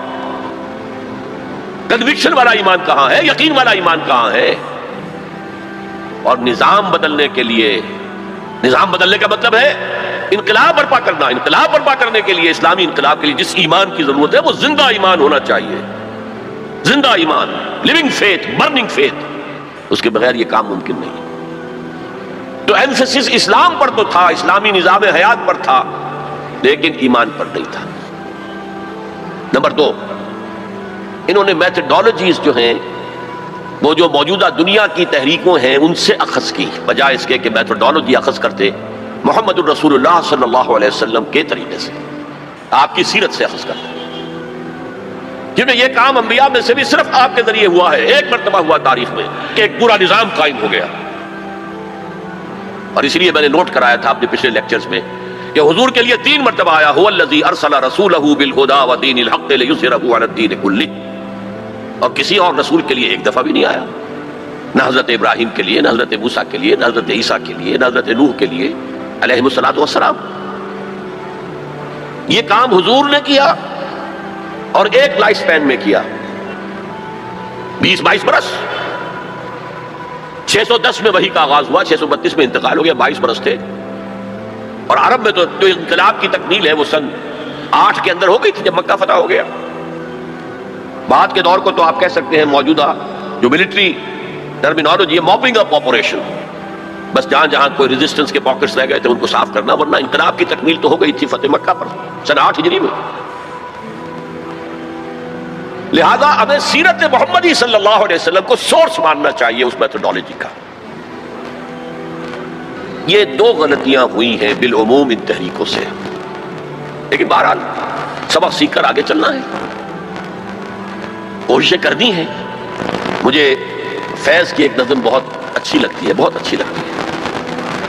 میں نے بھی اپنی زندگی کے 10 سال جماعت اسلامی میں بسر کیے ہیں، پھر میں وہاں سے مایوس ہو کر نکلا ہوں۔ تو اسی زمانے میں یہ نظم اس کی آئی تھی، میں حیران ہوں، تو وہ تو اس قسم کی کسی کشاکش میں، کسی تحریک میں بالفعل تو کبھی شریک رہا ہی نہیں، وہ تو شاعر تھا ایک، لیکن نظم اس قدر عظیم ہے۔ یہ فصل امیدوں کی ہمدم اس بار بھی غارت جائے گی، سب محنت صبحوں شاموں کی اب کے بھی اکارت جائے گی، دھرتی کے کونوں کھدروں میں پھر اپنے لہو کی کھاد بھرو، پھر مٹی سینچو اشکوں سے، پھر اگلی رت کی فکر کرو، پھر اگلی رت کی فکر کرو، جب پھر ایک بار اجڑنا ہے، ایک فصل پکی تو بھر پایا، تب تک تو یہی کچھ کرنا ہے۔ Try and try again, try and try again, try and try again.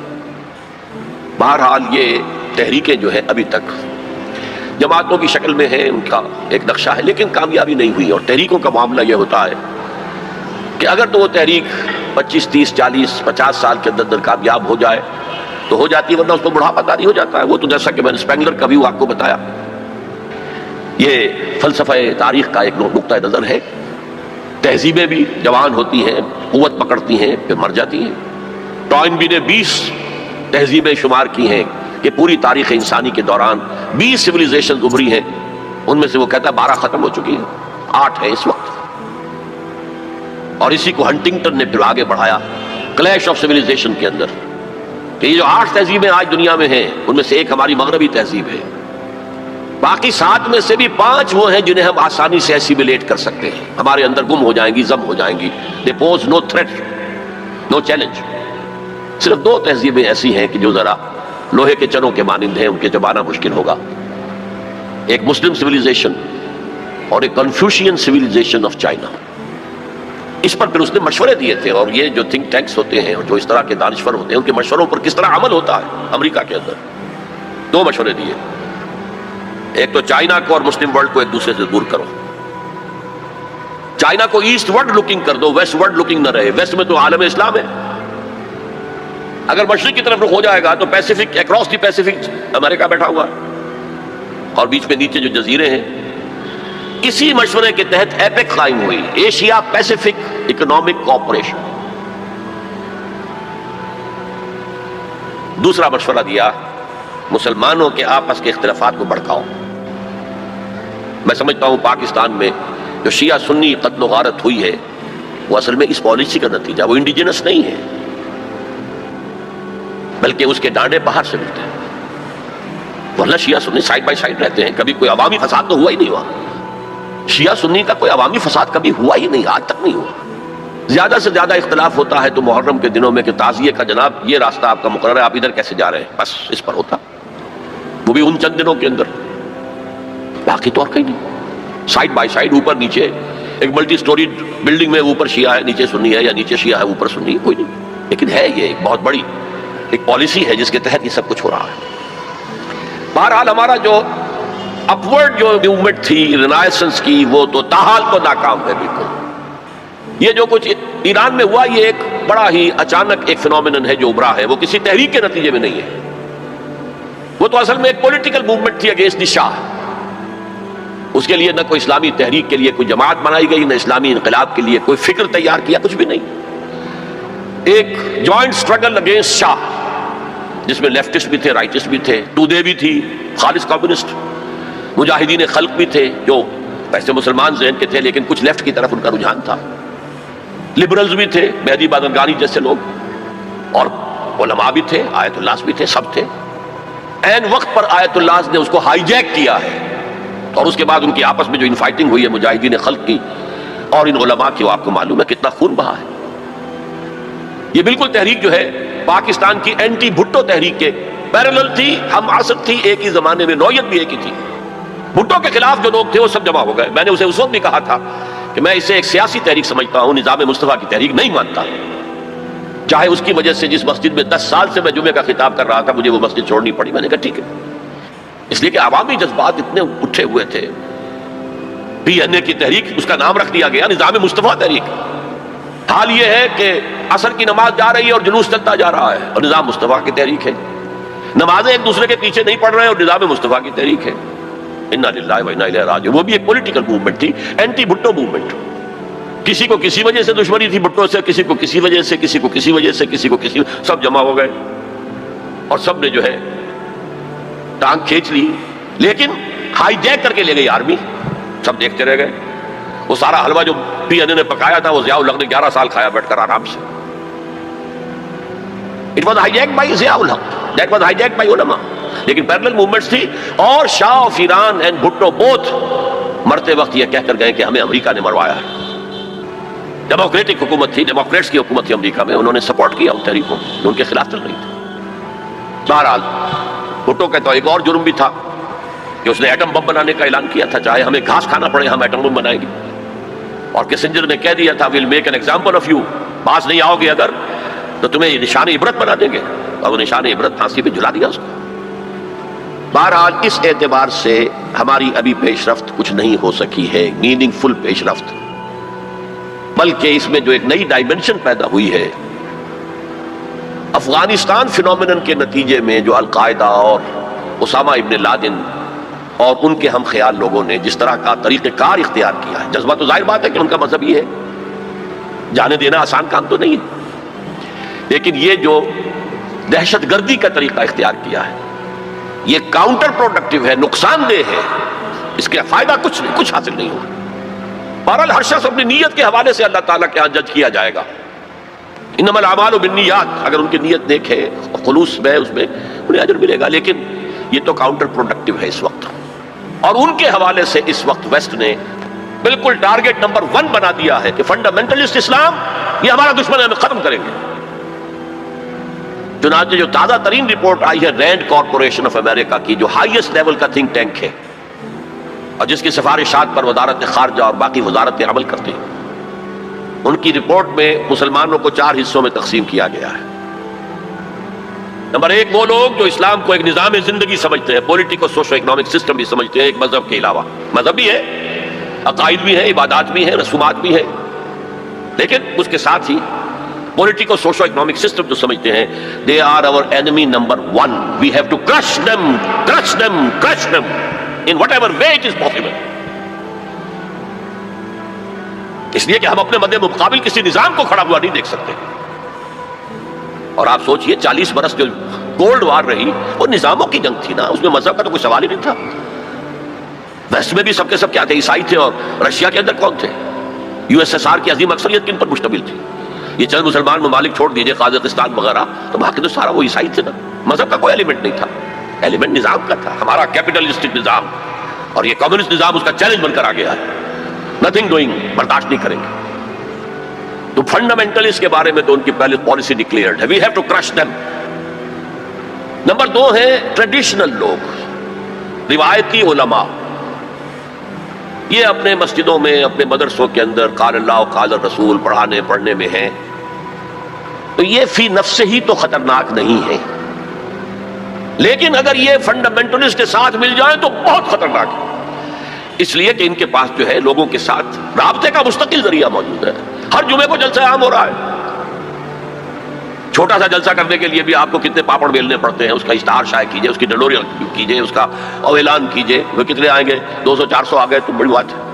یہاں وہ کچے دھاگے سے بدے آ رہے ہیں، نہا دھو کر کپڑے بدل کر عطر لگا کر چلے آ رہے ہیں۔ تو یہ ہے کہ بہت خطرناک ہے یہ، اگر مل جائے فنڈامنٹلسٹ تو انہیں دور رکھنا ایک دوسرے سے، اور ان کے آپس کے اختلافات کو بھڑکانا ہے تاکہ یہ کبھی متحدہ قوت نہ بن سکے ٹریڈیشنل۔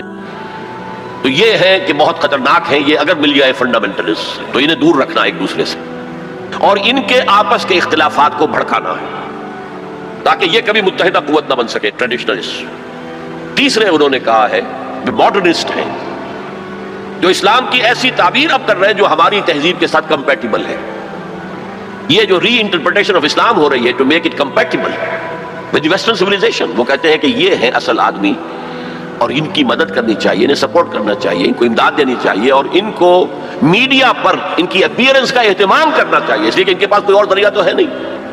مسجد میں کون گھسنے دے گا انہیں؟ وہاں کون ان کے پیچھے نماز پڑھے گا اور کون ان کا خطبہ سنے گا؟ جوتے لگ جائیں گے. لہذا ان کو جو ہے میڈیا پر لاؤ، اور اس پر عمل ہو رہا ہے. اور آخر اس نے کہا جو خالص سیکولر مسلمان ہیں وہ تو ہمارے ہی ہیں، اس میں تو کوئی اشکال ہی نہیں ہے. جو یہ سمجھتے ہیں کہ اسلام نام ہے نماز روزہ حج زکوٰۃ کا، عقائد کا، کچھ رسومات کا، عقیقہ ہے، شادی میں ایجاب و قبول ہے، مردہ کو دفنانا ہے، کفنانا ہے، بس یہ تو کرتے رہیں گے، ہمارا تو کوئی ان سے جھگڑا نہیں ہے. باقی وہ اس کو کوئی سیاسی نظام، اس کو کوئی معاشی نظام، کوئی معاشرتی نظام سمجھتے ہی نہیں، سیکولر ہے. لہذا ان دونوں طبقات کو سپورٹ کرو، اور یہ جو دو طبقات پہلے ہیں ان کے خلاف جدوجہد کرو. یہ ہے موسٹ ریسنٹ پالیسی ایڈوائز جو دی گئی ہے امریکہ کی حکومت کو. بہرحال میں نے کہا تھا کہ ایک طرف تو رینائسنس کی تحریک چل رہی ہے، اس کے بارے میں اپنا تجزیہ پیش کر دیا. دوسری طرف ہمارے زوال کا عمل اور گہرا اور گہرا اور گہرا ہوتا چلا گیا. اس زوال کے بڑے بڑے لینڈ مارک کیا ہیں؟ 1967 وار میں عربوں کو ایسی ہزیمت ناک شکست ملی ہے، ایسی ہزیمت ناک شکست کہ شرم سے سر جھکائیں قیامت تک، تب بھی وہ داغ نہیں دھویا جا سکتا. ہاں مصریوں نے دھو دیا تھا 1973 کی جنگ میں، لیکن اردن، شام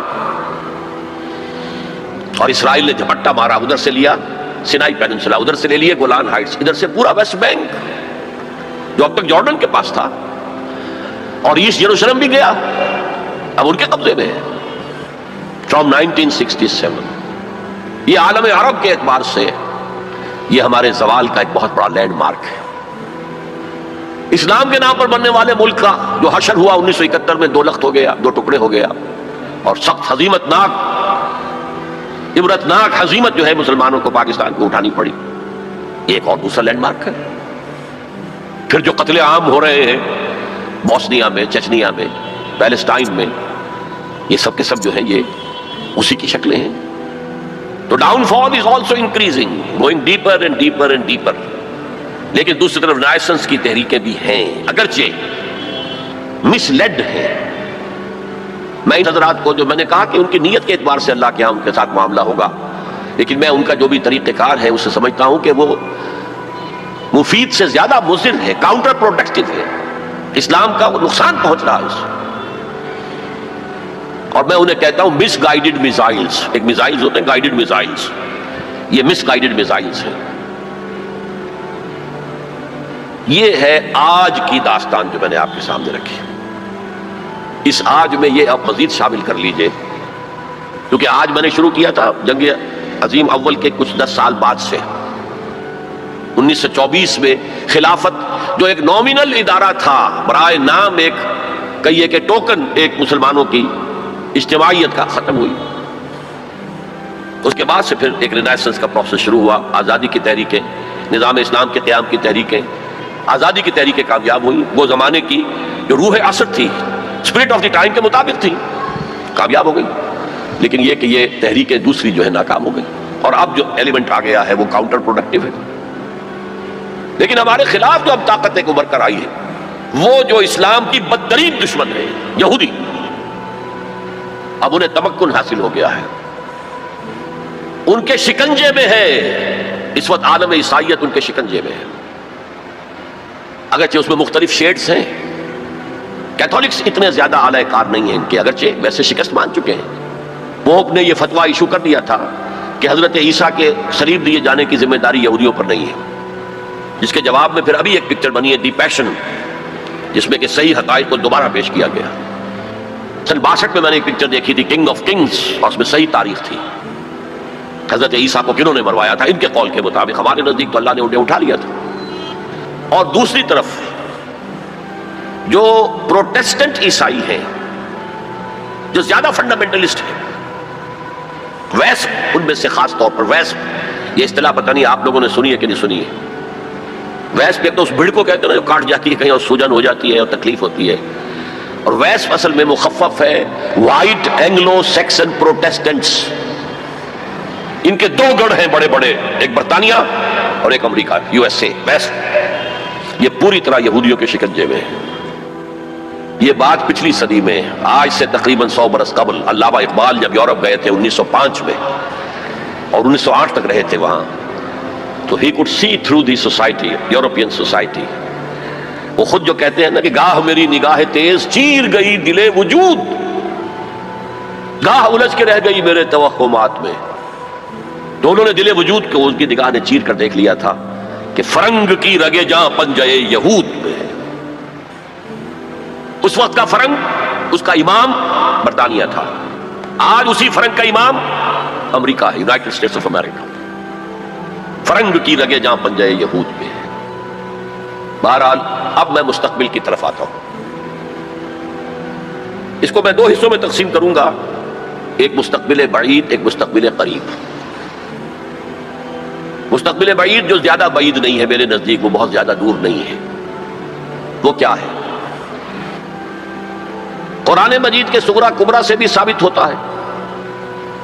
پوری وضاحت کے ساتھ قرآن میں یہ نہیں ہے، لیکن صغرا کبرا قرآن میں موجود ہے، جس کا لازمی نتیجہ ہے جو میں ابھی آپ کے سامنے رکھوں گا. اور احادیث نبویہ سے بڑی وضاحت کے ساتھ ثابت ہے کہ قیامت سے قبل پوری دنیا میں، پورے گلوب پر دین حق اسی طرح غالب آئے گا جیسے کہ حضور کی جد و جہد کے نتیجے میں جزیرہ نماء عرب میں غالب آیا تھا. قرآن میں صغرا کبرا کیا ہے؟ 3 دفعہ کہا کہ ہم نے بھیجا ہے محمد کو صلی اللہ علیہ وسلم دین کو غالب کرنے کے لیے. وہ آیت نے بار بار کوٹ کی ہے. 5 دفعہ کہا ہے کہ ہم نے بھیجا ہے محمد کو پورے عالم انسانیت کے لیے. سب سے اہم آیت ہے سورہ سبا کی نمبر 28 آیت، وَمَا أَرْسَلْنَاكَ إِلَّا كَافَّةً لِلنَّاسِ بَشِيرًا وَنَذِيرًا. اے محمد، ہم نے آپ کو نہیں بھیجا مگر پوری نوع انسانی کے لیے بشیر اور نذیر بنا کر. اب اس صغرا کبرا کو جوڑیے. جب تک پوری دنیا پر دین حق اسی طرح غالب نہ ہو جیسے کہ حضور نے عرب میں کر دیا تھا. حضور کا مقصد بعثت ہنوز شرمندہ تکمیل ہے، اور یہ ممکن نہیں ہے کہ دنیا ختم ہو جائے اور حضور کا مقصد بعثت جو ہے پورا نہ ہو. احادیث کے اندر وہ حدیث جو میں 2 دفعہ آپ کے سامنے لا چکا ہوں، پہلا دور نبوت، دوسرا خلافت علی منہاج النبوہ، تیسرا ملکن عاضن، چوتھا ثم تکون ملکن جبرین. پھر ملوکیت ہوگی مجبوری والی، غلامی والی. اب میں نہیں کہہ سکتا کہ اس وقت صحابہ نے اس کا کیا مطلب سمجھا ہوگا. یہ 2 ملوکیتیں علیحدہ علیحدہ حضور نے گنوا دی. آج ہم سمجھ سکتے ہیں کہ پہلی ملوکیت وہ تھی جس میں سلاطین اور ملوک مسلمان تو تھے، کلمہ گو تو تھے. پھر ہم ملکہ وکٹوریہ کے غلام ہو گئے. یہ ملکن جبریت، یہ پورے عالم اسلام کو جو رونق ڈالا تھا کولونیل پاورز آف یورپ نے، یہ اس کی طرف اشارہ ہے. یہ فرمایا یہ دور بھی رہے گا جب تک اللہ چاہے گا، پھر اللہ اسے بھی اٹھا لے گا. And the good news is ثم تکون خلافت علی منہاج النبوہ. پھر دوبارہ دنیا میں خلافت علی منہاج النبوہ کا نظام قائم ہوگا. یہ ہے وہ دور جو آنے والا ہے، مستقبل میں آئے گا، لازماً آئے گا. 2 پتنگیں ہیں اڑ رہی ہیں، ان کا پیچ پڑنے والا ہے بہت زبردست. ایک ہے نیو ورلڈ آرڈر جو حقیقت میں جیو ورلڈ آرڈر ہے. ایک ہے جسٹ ورلڈ آرڈر آف اسلام. مقابلہ انہی میں ہونا ہے، اور نتیجے میں بالآخر اسلامی خلافت گلوبل کی طرف تو دنیا جا ہی رہی ہے. گلوبلائزیشن یہ ملکوں کے درمیان لکیریں تو تقریباً بے ایمانی ہو جائیں گی. ملٹی نیشنلز کی حکومت ہوگی اصل میں. تو باقی حکومتیں جو ہے تو انتظامی قسم کے وہ ایک ریجنز ہوں گے. جیسے کہ پہلی جنگ عظیم سے پہلے پوری امت مسلمہ ایک وحدت تھی. ہاں حکومت یہاں مغلوں کی ہے، وہاں صفویوں کی ہے، لیکن کہیں کسی پاسپورٹ کی ضرورت نہیں، کہیں کسی ویزا کی ضرورت نہیں. کوئی مغرب سے چل کر آتا ہے ابن بطوطہ اور پہنچ جاتا ہے ہندوستان تک، اور یہاں آ کر وزیر بن جاتا ہے. وہ is not the son of this soil. امت کی وحدت برقرار تھی. یہ امت کی وحدت ختم ہوئی ہے فرسٹ ورلڈ وار کے بعد. المصر للمصریین، الشام للشامیین، العراق للعراقیین، یہ نعرے لگے ہیں امت کی وحدت کو پارا پارا کرنے کے لیے مغرب کے زیر اثر. یہ سب سے بڑی سازش تھی امت کی وحدت کو ختم کرنے کے لیے. بہرحال ایک تو یہ جس کی کے بارے میں حضور نے خبر دی کہ دوبارہ آئے گا خلافت علی منہاج النبوہ کا نظام. اور 2 حدیثیں آپ کو سنا دینا چاہتا ہوں جس میں حضور نے خبر دی ہے کہ اب جب یہ آئے گا تو گلوبل ہوگا.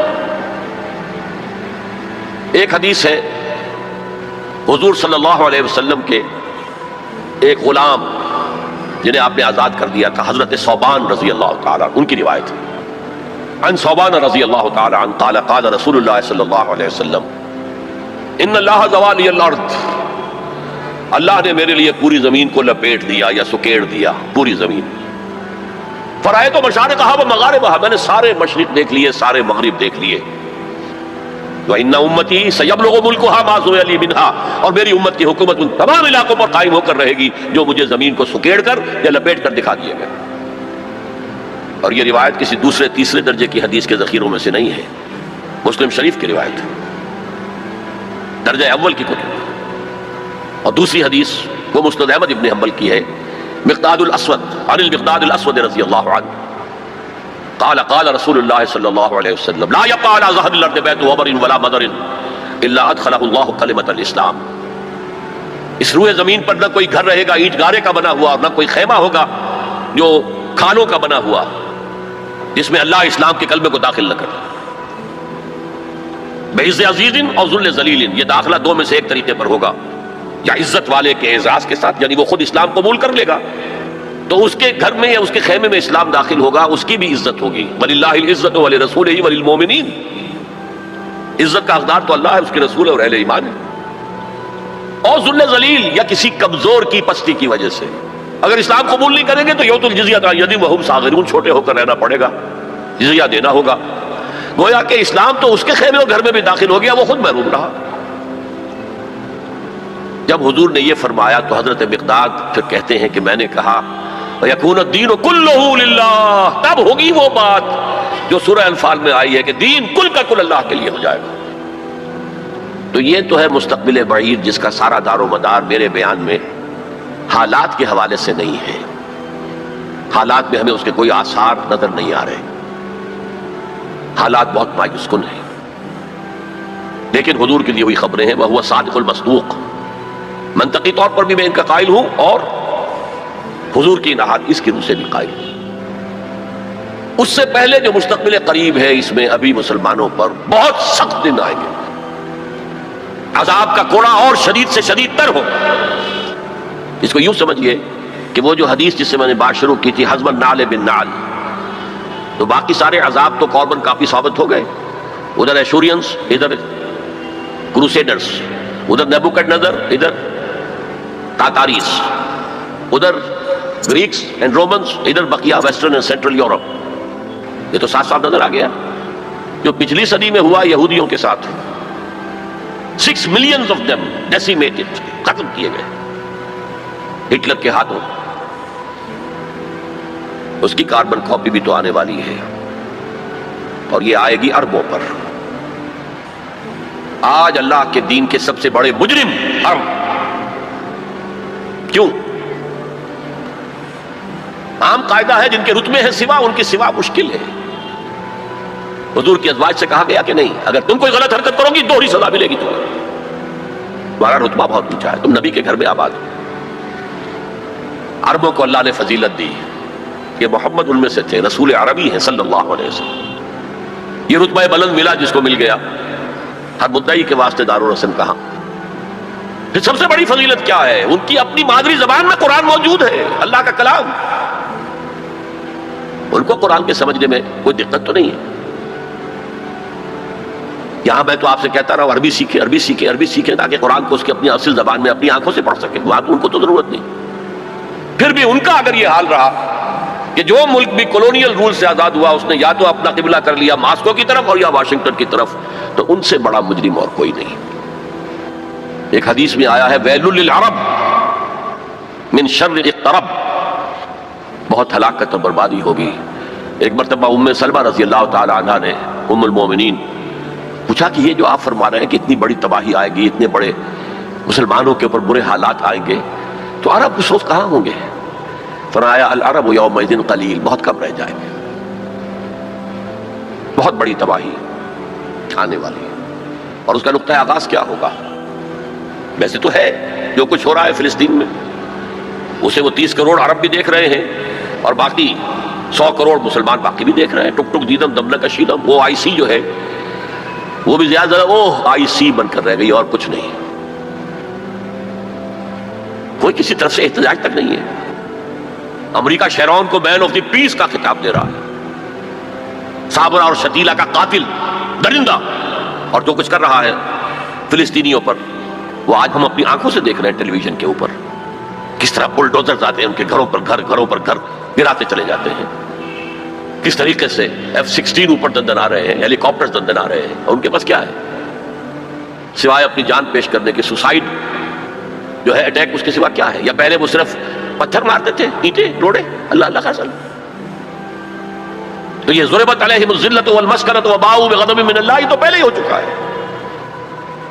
لیکن جن دو چیزوں پر یہودیوں کا اور west white Anglo Saxon Protestants کا اتفاق ہے، وہ ایجنڈا، 4 نکاتی ایجنڈے پر یہ متفق ہیں. نمبر 1، جلد از جلد وہ جنگ ہونی چاہیے جس کی خبر بائبل میں دی گئی ہے، ارمگیڈون. بائبل کی آخری کتاب ہے ریویلیشنز، مکاشفات یوحنا. یہ یوحنا جون جو ہے یہ حضرت یحییٰ نہیں، حضرت مسیح کے حواریوں میں سے ایک جون ہے، ان کے مکاشفات ہیں. اور اس میں یہ ہے کہ ایک بہت بڑی جنگ ہوگی تاریخ انسانی کی، ارمگیڈون. اور اگر آپ دیکھیں گے ڈکشنری میں تو لکھا ملے گا very big war which will be fought between the forces of good and evil before the end of this world. ارمگیڈون جلد از جلد ہونی چاہیے. نمبر 1، عراق پر حملہ اس کا نقطۂ آغاز ہے. آگے یہ سلسلہ کدھر بڑھتا ہے یہ ابھی دیکھنے کی بات ہے. نمبر 2، گریٹر اسرائیل قائم ہونا چاہیے تاکہ پوری دنیا کی یہودی آ کر سما جائے. ابھی تو اس چھوٹے سے اسرائیل میں تو ساری دنیا کی یہودی تو نہیں آ سکتی. اور یہ کہ فلسطینیوں سے اس ارض فلسطین کو پاک کیا جائے تاکہ نہ رہے بانس نہ بجے بانسری، یہ خودکش حملے بھی ختم ہو جائیں. یا انہیں سمندر میں پھینکو یا انہیں جارڈن کی طرف دھکیل دو، چلے جاؤ ادھر. نمبر 3، مسجد اقصی اور ڈوم آف دی راک قبۃ الصخرہ کو گرایا جائے. نمبر 4، ٹیمپل تعمیر کیا جائے، 3rd ٹیمپل، جس کی پوری تیاری کر چکے ہیں، جس کے پورے نقشے بن چکے ہیں، جس کے لیے اس کی جو بھی انٹرنل ڈیکوریشن ہوگی اس کے لیے سب کچھ تیار ہو چکا ہے. اور یہ انتفاضہ جو ریسنٹ شروع ہوا ہے یہ شیرون کے دورے کی وجہ سے کہ وہ مسجد اقصی میں داخل ہوا اور وہ دیکھ رہا تھا جگہ کہاں سے ہمیں فاؤنڈیشن بنانی ہے اور کیا کرنا ہے. 4 باتیں گنوائی میں نے. 5ویں بات ایک اور بھی ہے کہ جب 3rd ٹیمپل تعمیر ہو جائے تو تھرون آف ڈیوڈ لا کر وہاں پر رکھ دیا جائے. یہ مجھے پتا نہیں تھا، یہ تھرون آف ڈیوڈ ابھی حضرت داؤد کا تخت جو ہے کہیں محفوظ ہے. یہ پروٹیسٹنٹس کا ایک رسالہ نکلتا ہے دی ٹرمپٹ، فلاڈلفیا سے، امریکہ کے شہر فلاڈلفیا سے، دی فلاڈلفیا ٹرمپٹ. اس میں پتا چلا کہ ایک پتھر تھا جس پر بٹھا کر حضرت داؤد کی تاج پوشی کی گئی تھی. اسی پر حضرت سلیمان کی تاج پوشی ہوئی، اسی پر بعد میں ان کے اور جو بھی تھے حکمران ان کی تاج پوشی ہوتی رہی. وہ پتھر ٹائٹس نے جب گرایا ہے یروشلم کے اس 2nd ٹیمپل کو تو وہ اپنے ساتھ لے گیا. وہ روم پہنچ گیا، روم سے آئرلینڈ پہنچ گیا، کیتھولک ملک ہے بہت بڑا. وہاں سے اسکاٹ لینڈ آیا، وہاں سے انگلینڈ میں آ گیا اور اسے رکھ دیا گیا جو ان کی پارلیمنٹ کے ساتھ گرجا ہے. اور 14ویں صدی عیسوی میں اس کو ایک کرسی میں بلڈ کر دیا گیا سیٹ کی حیثیت سے. اب وہ تھرون ہے، اسی کرسی پر بٹھا کر انگریز جو بھی بادشاہ ہوئے اور جو ملکائیں ہوئی ان کی کورونیشن ہوئی ہے، وہ وہاں سے لا کر اب یہاں رکھا جائے گا. البتہ اس کے بعد ان کے ایجنڈے مختلف ہو جاتے ہیں. یہودی سمجھتے ہیں ہمارا مسیح آئے گا، وہ اس تخت پر بیٹھ کر دنیا پر حکومت کرے گا. اس کے لیے بھی سمجھ لیجئے ان کے مسیحا سے مراد کیا ہے. ان کے ہاں چلی آ رہی تھی پیشین گوئیاں کہ ایک مسیحا آئے گا جو تمہارے دل اندر دور کرے گا، تمہیں عظمت تک پہنچائے گا. وہ حضرت مسیح آ گئے، انہوں نے مانا ہی نہیں.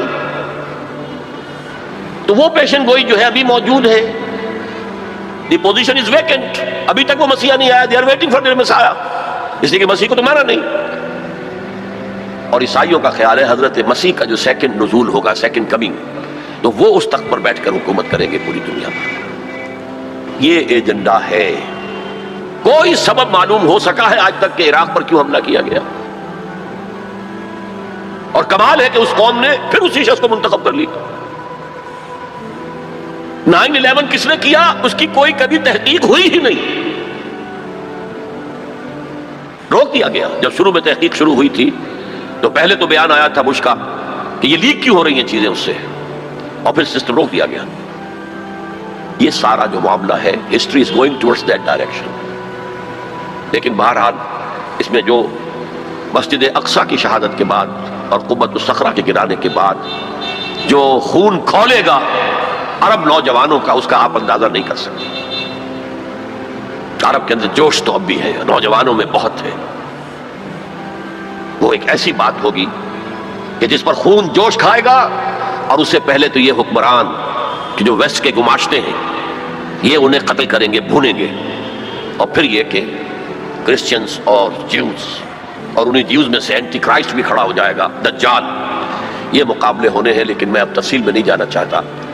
لیکن ان کے ذریعے سے عالم عرب پر تو بہت بڑا، بہت سخت عذاب آئے گا. باقی عالم اسلام دوسرے درجے میں ہے مجرم.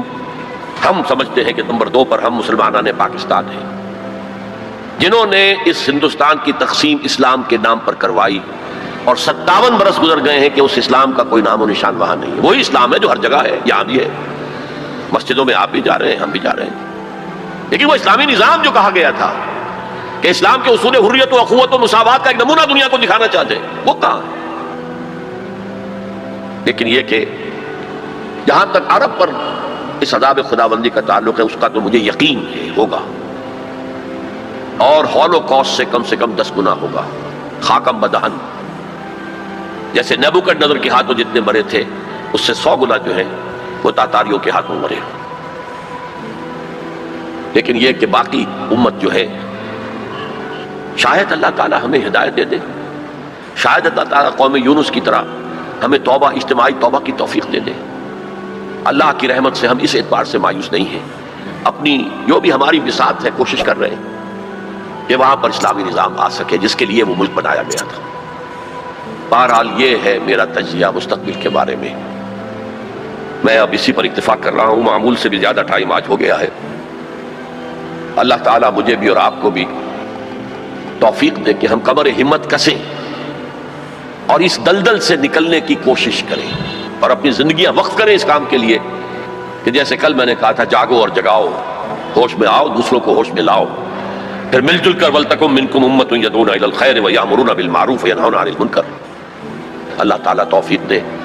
وما توفیقی الا باللہ العلی العظیم. السلام علیکم سامعین، آپ لوگ ڈاکٹر اسرار احمد صاحب کے اور بیانات سننا چاہتے ہیں تو ہمارے چینل کو سبسکرائب